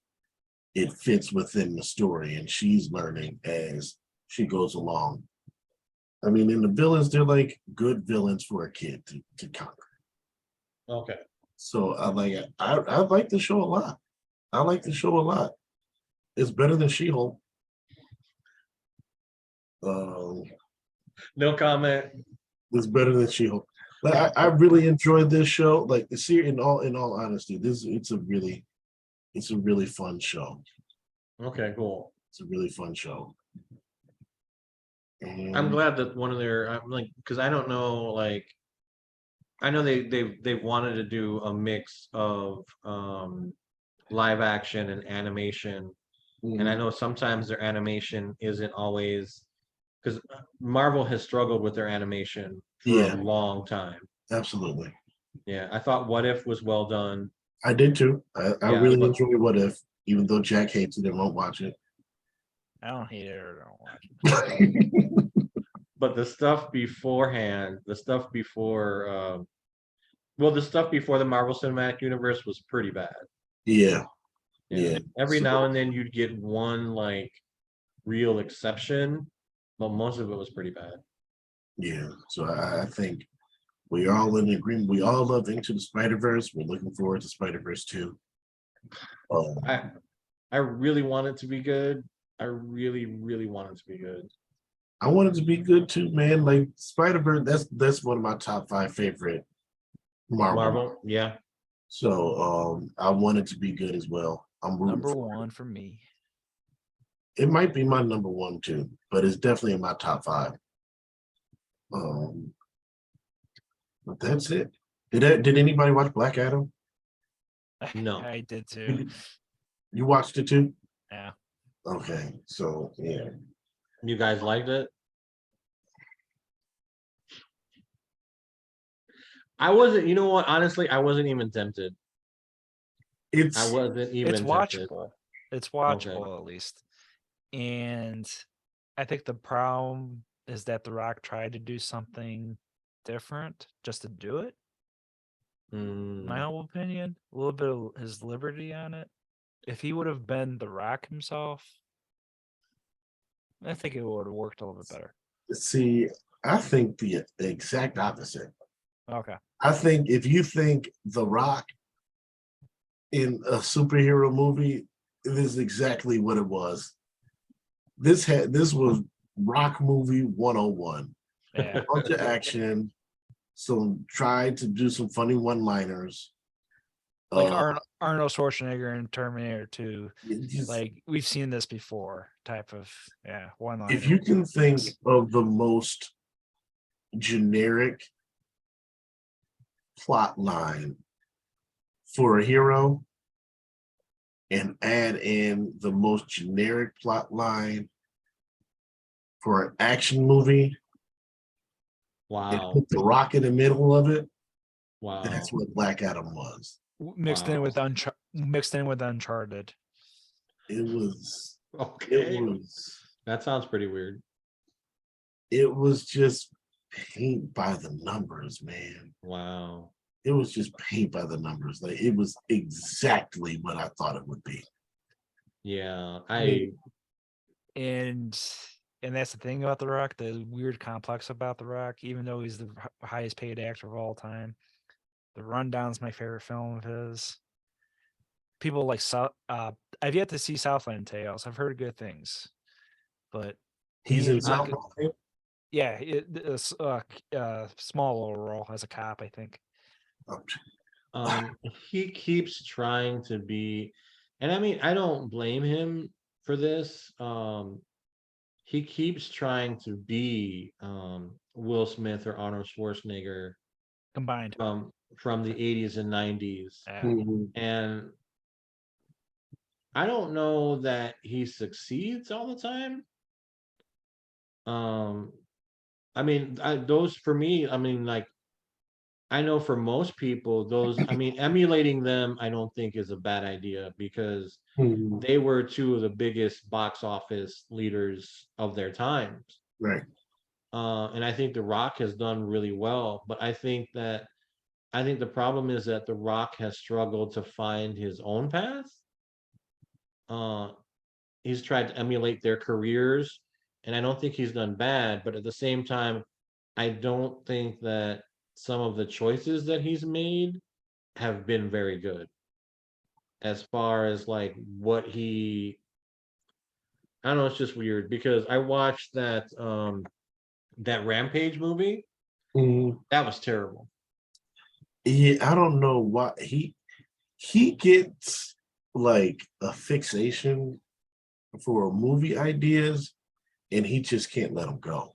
Yeah. Like the Rampage was one of those movies where he wanted to do a Rampage movie. I'm just like, Why? why? That's not a game. Just do Godzilla. Like, why Yeah. would you do Rampage? Like, it didn't make any sense. Like, who are they making this for? Right. I don't know who you make this for. Why would you make this? Look, man, I like The Rock. He's like one of the coolest wrestlers ever. Horrible actor. Horrible. I wouldn't call Well, him. technically his best film, I stand correct, is Moana, but he's a voice actor in it. Moana was great. Moana is his best one. It's his best one. But even people like weirdly have a cult following with the Tooth Fairy. No, and Scorpion. No, King. that's not true. No, there's no Tooth Fairy cult following. Scorpion King, maybe. But here's the thing. If you're a wrestler and you do your finishing move in a movie, you're automatically not good. You cannot rock bottom somebody in the Scorpion King. Yeah. Anytime a wrestler comes out with their first movie, I swear I watch for like a hawk to watch them do their finisher in the movie, and 9 times out of 10 they do it. And I swear to you, I saw that man rock bottom somebody in Scorpion King. I said, "Oh no, no!" I'm telling you, I know Triple H did like a spine buster, and he might have did it in Blade Trinity. I'm like, no, why? You don't do this. You don't do this. I've seen John Cena do an F5 in a movie. Macho Man. The not the F5. I'm sorry, the attitude adjustment. Yeah. They do their finishing moves. You cannot do your finishing move in a movie. To be fair, Macho Some Man. people. To be fair, Macho Man and Spider-Man, that's the best one because it was part of the plot. Well, yeah. Well, that's different. Yeah. I was actually talking to somebody today, and she said that the Fast and the Furious are where wrestlers go to die. Oh, it was funny. No, I think it's like you said. I think it's like we said at the movie. Like Fast and Furious has become the Expendables, man. Yeah. It's become the Expendables. I'm not watching that trash. Oh shit! I'm not watching that trash. Peaked after Tokyo Drift anyway. I think is Vin Diesel producing them now? Is he? He's still starring. He's still starring. Yeah. He's starring and producing. That's the only thing he can do. When Vin Diesel tried to break away from Fast and Furious, he flopped. Yeah, he's trying to do. I know he wants to do another one of those. Chronicles of Riddick. Yeah. Flop. Vin Diesel can't act either. He's jealous because The Rock actually draws money. Yeah. That's all. The Rock is, if you have a big budget film and you need some action, The Rock is in it. That man only does big budget. That is it. Yeah. So, that's just G.I. Joe's, Rock's in it. Fast and Furious, The Rock's in it. That's just how it goes. You do a big budget movie, The Rock's going to find his way in it. He found his way into DC. The Rock will find his way into Marvel. I guarantee it. I don't doubt it. Yeah. He's going to be in a Marvel movie. Or TV. I'm surprised he didn't play Drax. They gave it to Batista. Yeah. Batista's a wonderful actor. I like him. I do too. He ain't wonderful. He's all right. Compared to most wrestlers. He thinks he's better than he really is. He might be the best wrestler actor, but I mean that's not saying much. I'm just that's like saying Jesse Ventura is the best wrestling politician. I was watching. He was an actor too at one point. Yeah, I was watching this terrible. It was Bruce Willis and the guy from Law and Order Special Victims Unit. Oh my god, Christopher Maloney. Christopher Maloney. Yeah, he was. And Dave Bautista's in there, and he's just hilarious. He's like I don't know what it just felt like he was in this movie to be in this movie. And he gave zero fucks, and it comes across in his performance, but his performance is my favorite performance in that movie. You've got these actors who are kind of overplaying. The movie was shit. The movie was shit. The movie was fucking terrible. But it's John Batista, he knew that the movie was terrible. And he's like, you know what? I'm going to come in here and I'm going to be ridiculous.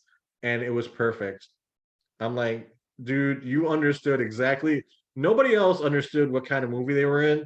He knew exactly what kind of movie he was in because he's like, I'm going to come in here and I'm going to be ridiculous because that's what this movie is. And I loved it. Hey, look, man, you hit every time. Sometimes. I mean, because he did that one. Yeah. He did that spy movie with what's his name? Was it the Indian dude? Oh, I don't remember. He did some spy movie that was supposed to be funny. Not good. Okay. Not good. I know he's in this new movie. What's the new movie that's in the theaters that he's in now? The horror movie? No, he was in Knives Out or Knock in the Cabin. Knocking the cabin. Yeah. He's supposed to be good in that. Okay. I liked him in the Blade Runner movie. Yeah, he was excellent in that, and Bond too. Yeah, I haven't seen them. I haven't seen a James Bond since he caught that black dude in that chase scene in Casino Royale. I refuse to watch any more James Bond. Fair. If that happened, and then they just like flatly refuse to give it to Idris Elba when everybody and their mama's like, this is the obvious choice. The obvious choice. And they just won't do it. They're just like, we're gonna trot this old decrepit dude out there again. And it's just like, I'm not watching this. Yeah, and then the weird thing is I don't think Daniel Craig even wanted to do it anymore. He doesn't want to. No. He's a baby. He's like I feel like he said he doesn't want to do anymore. He's like I think after baby. I think even after Skyfall, he was like, I don't want to do this anymore. Yeah, I remember him saying he doesn't want to do it anymore, and they keep trotting him out there. Yeah. It's sad. Yeah. Well, it's a film series that I'm not sure is relevant anymore. Yeah. Because it's like, yeah, I'm like, it's a movie, it's a series about like hot women, which you see you're that not really supposed to. Well, you're not supposed to like see women like that anymore. He's kind of like a Neanderthal at this point. It's just like, and I know the last movie they made tries to deal with some of the issues that James Bond represents, but it's like, did I have any interest in watching it? Not really. I have zero interest in James Bond. Yeah. Well, for me, after Skyfall, I thought was perfect. I'm not watching it. Wait, which one was Skyfall? When he went to Scotland. Yeah. That doesn't mean anything to me. Yeah. See, was that the one? Was Skyfall like that was a long movie, right? That was like 3 hours or something. Almost. Okay, yeah, I know exactly what happened on that movie. Me, my dad, and my brother went to see that movie in the movie theater, and we all fell asleep on it. We all three of us fell asleep on that movie. Oh my god. So I have no idea what happened in that movie. It is my least favorite of Daniel Craig. Really? All three of us fell asleep on that movie. That was my favorite of the Daniel Craig ones. Well, the more I think about it, Skyfall is better than the last one. There you go. Never mind. Okay. Okay. Yeah, I didn't see Quantum of Solace, or did I see Quantum of Solace? The second one. Second one's good. I like the second one. Well, the second one was more like a Bond movie. Yeah. Yeah, Casino Royale, I think they tried to do some things differently. Quantum of Solace definitely reminded me a lot of the 60s Bond movies. Yeah. And Spectre was just a fun time. It had homages. Batista's in that one. That one. Spectre, yeah. Wonderful. I'm not watching it. I knew he was in one of them as like a villain. I'm just like, nah. I'm just not interested in James Bond. My question is if they had made Idris Elba James Bond, would you have watched them then? Absolutely. I have to. He's black. And it's Idris Elba. It's Idris Elba. At least I know I'm going to get a good performance. This is true. Yeah. So I would have watched it. I don't know if I would have paid for it, but I would have watched them. Because like I said, James Bond at this point, it's just like really what are you getting when you get James Bond? Yeah. 2023, it just doesn't connect with this audience. No. Yeah, I don't think that. I mean, so maybe it's like, for so and so is the Bond girl this movie. That used to propel careers. Yeah. Nobody cares about the Bond girl now. Why should I care about the Bond girl when I could turn on Showtime and see this naked girl right in my face? Yeah, that used to be a big deal. Yeah, the Bond girl, it doesn't mean anything anymore. No. What stopped meaning anything, I think, a long time ago. I don't think that anybody. I mean, like me and Jack might have gotten crushes on Eva Green. Oh yeah, Who? Monica, But Monica she's the Bellucci. well, Eva Green's the girl in the first Daniel Craig movie. Yeah, you wouldn't Jamal. Yeah, no, She's in I'm trying to think of a popular movie. that's not Jamal's type anyway. I'm not gonna know. Yeah, I'm not there. going. She She hooked doesn't up with Tim Burton at one point. What? Her attributes aren't sizable enough for Jamal to take an interest. That's enough. That's good See? enough. Yeah. Yeah, it just doesn't. Yeah, James Bond just doesn't move me. But if it was Idris Elba, I'd watch it. Yeah. I'd watch it. Just to watch like the mega crowd get mad because it's like he's not a white guy, blah blah blah. But he's from England. Fuck you guys. He fits. Look, Yeah. man. I think me and Daniel Craig are on the same page where it's like Bond should just kind of go away for a while. Yeah. It's like just and just go back home to Rachel Weisz. Hey, there you go. Who? Daniel Craig's married to Rachel Weisz. Is he? Yeah. Yeah. You didn't know? Really? Yeah. Who was that? Wow. The girl from The Mummy. I can barely remember. This is not. Yeah, that's just not another. That's Really? You never got into Mummy movies? I mean, I watched him 20 years ago. Man. I don't remember. I don't. That doesn't stay in my memory, bang man. You ever seen The Bourne Legacy then? Yeah. That's 20 the years girl. ago. Oh, The Bourne Legacy. That's the fourth one. That's with Hawkeye. The Born Legacy. Oh, with that dude. Yeah. Oh, I didn't. I only saw the Matt Damon ones. I didn't see that one. I recommend it. It's cool. And she's the female lead in that one. I'm sure it is cool. I'm not watching it. Dang. I need more Bourne fans. There's too much. Look, man. There gets a point where I'm just like, I've seen enough of this series. I don't want to see anymore. yeah. I have no desire to see John Wick 4. I have zero desire to see. I'm not a fan of John Wick. Well, you know why don't you like John Wick? It makes fun of him. I don't know. It's just Keanu Reeves. He went to boot camp to learn all these gun trades, and the movie makes it more unrealistic. Like if you're going to boot camp to shoot a goddamn gun, live animation, mind you gotta make it real. So ever since knowing that, Like Alec Baldwin. Yeah, literally Alec Baldwin. Hey, No comments. dark humor when it No gets really comments. No comments. No comments. I'm leaving that one alone. big. Yeah, but I thought that was the whole point of John Wick. It was supposed to be ridiculous and over the top. no, I never felt like there was never a moment where I'm like, I'm supposed to take this movie seriously. Yeah.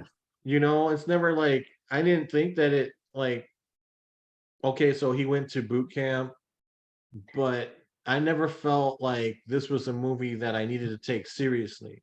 no, but it was during that conversation we had with Cowboy Bebop, how action movies are kind of like in that between space of really realistic and really cartoony.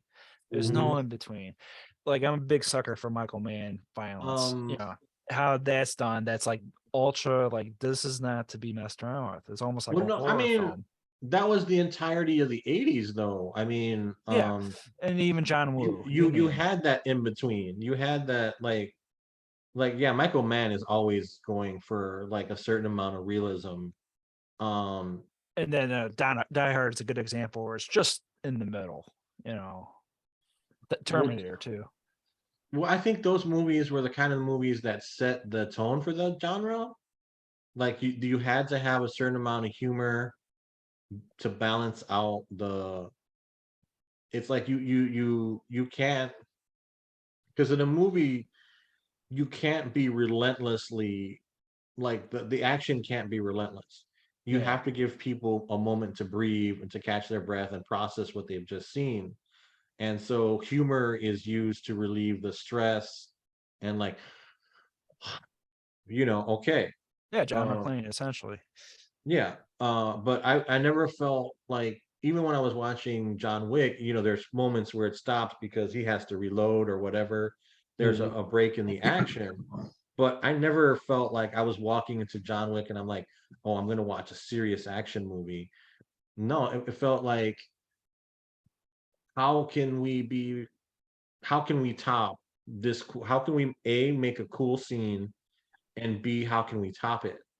Yeah, And he but spends the movies doing that. So it becomes like Fast and Furious, though. Like, just they're doing more for a realistic kind of aspect.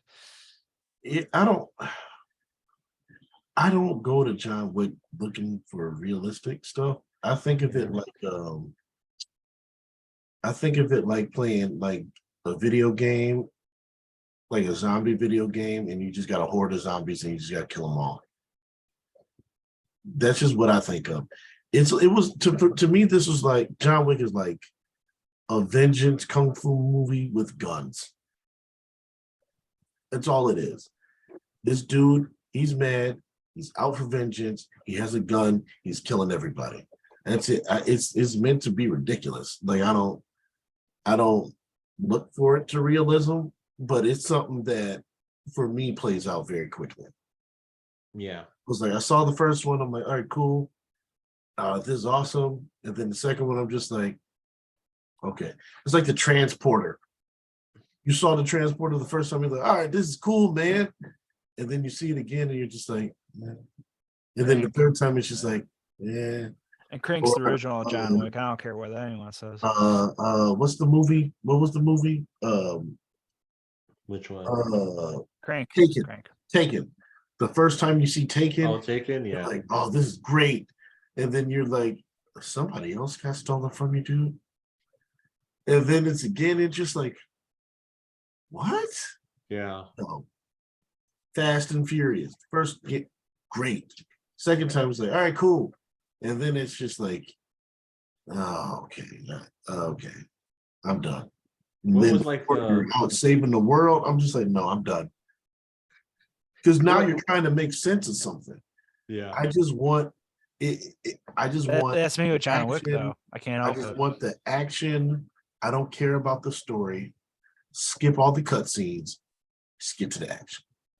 That's what I want from John Wick. But like I said, it's a short fuse. After I get it, I'm like, all right, I'm done. I don't want to see this anymore. What was like the Die Hard movies? It's like the first one's amazing, second one's okay, third one is like, what the fuck? the other ones that came afterwards, it's just like, why did they make these? Yeah, it's just like, it's like, how can this person get into the same situations over and over and over again? Yeah. It's like, and how do these situations keep getting more and more ridiculous? Right. Yeah. So I can suspend my disbelief once, maybe twice, but after that, it's too much. It's too big of a stretch. But I get it, Jack. Like I can get how that wouldn't work. You're such a story-driven guy that I wouldn't expect John Wick to be something that you would like. I keep on mentioning the motions because I've fired live animation before. It kicks, and Keanu actually went through that training and everything. But at the same time,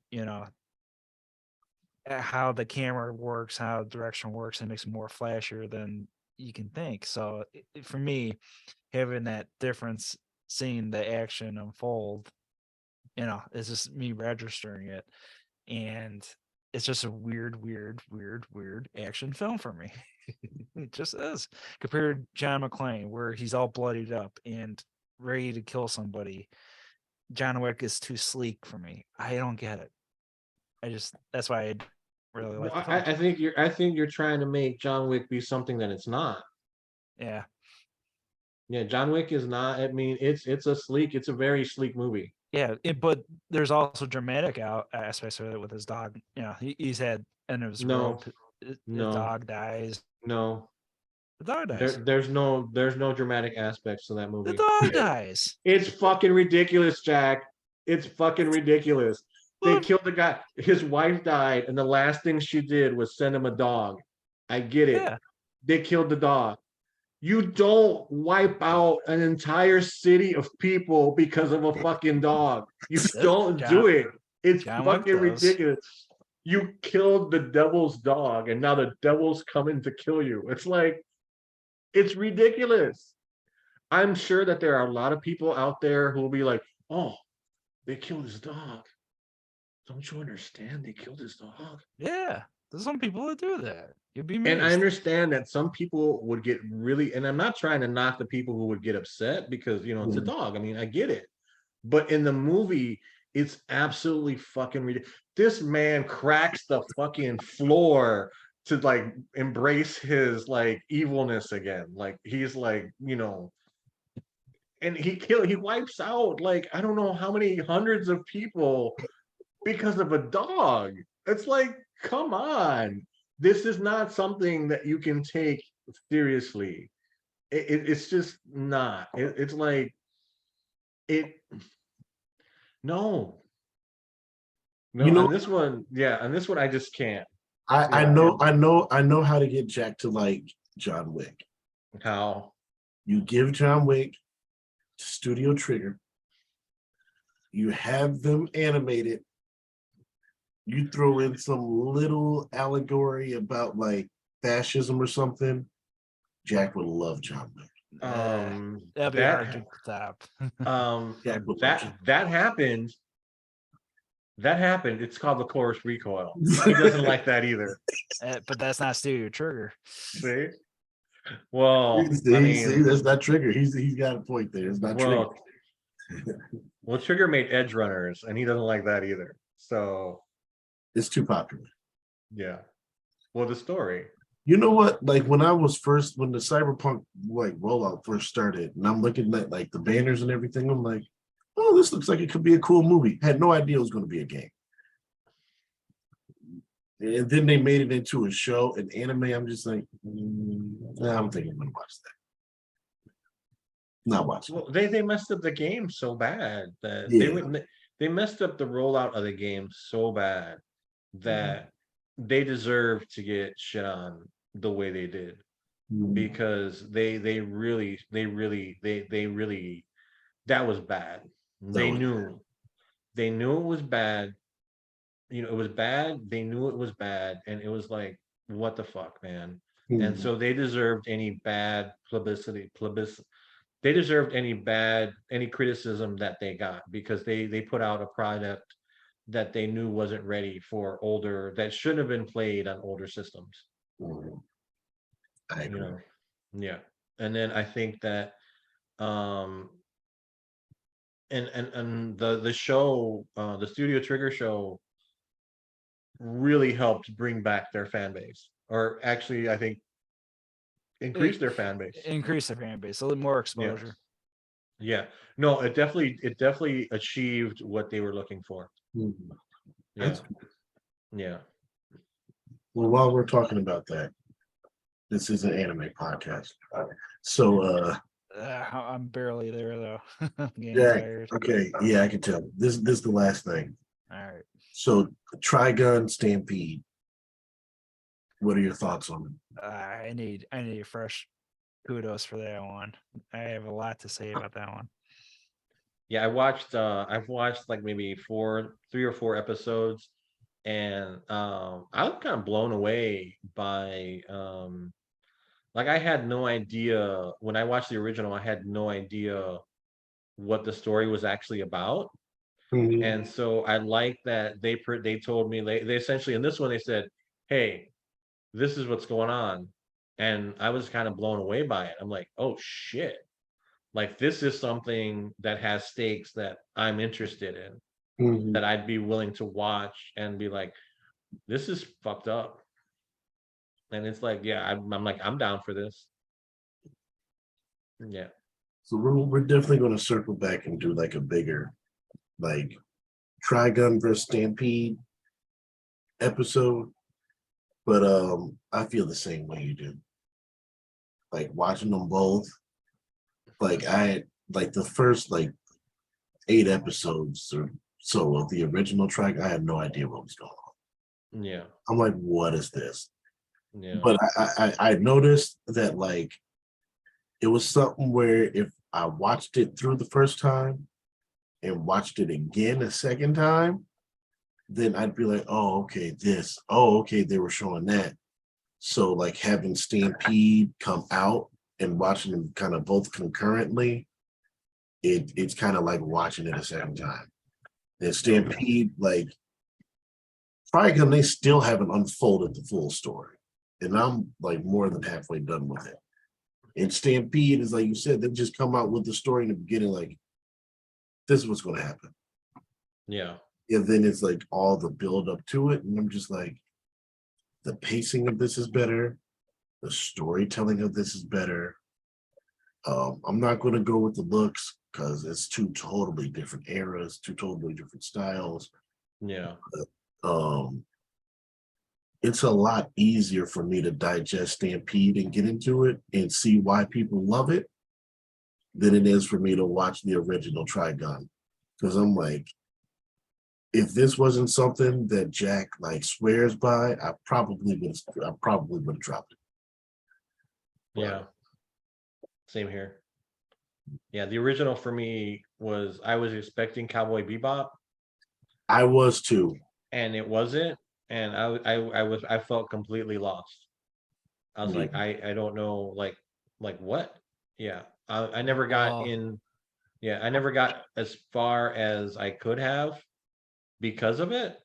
But I'm tempted to go back just to see how. I guess it would be from an academic standpoint to Mhm. see how the storytelling was handled in the past and Right. how it's handled now, and how over the intervening years some of the storytelling for these has become more complex and more sophisticated. And that's what I'd like to see, if it's like, okay, that's what's going on. Mhm. Yeah. Yeah. I mean, I can tell the story's good, it's there. I don't mind a slow build. But in the original Trigun, it kind of feels like you're not giving me a slow build. You just flat out didn't give me any information in the beginning at all Yeah. that I needed to know to build towards this. So Well, yeah, because it could be, and that's the thing sometimes about anime, it's like it could be literally anything. You don't know what it's going to end up being. Like there was some early in the Komi manga, uh early on, that character, that female character that's kind of obsessed with her mhm. and wants to like see her underwear all the time. Yeah. She kidnaps Nano and she has him in her room. Right. And there's a moment where I'm like, oh wait, is this going to be one of those anime? And you really don't know until after that plays out that it's not going to be. But see, that's the thing about like older anime too, where it's like, I don't know where this is going. Right. This could totally take a curve, and like, yeah. So, and it does. I mean, this obviously shows you that it wasn't what you were expecting, but it's like it shouldn't take you 8 or 9 episodes to tell me what it is that you're really doing. Right. You should hint at it, and I should have an idea of what I'm walking into. Right. This isn't the Doki Doki Literature Club, man, where you're blindsided by that shit. Yeah. Yeah. So that is it. So I think we're pretty much done here for now. I think everybody's going to ripen their eyes. So yeah, it was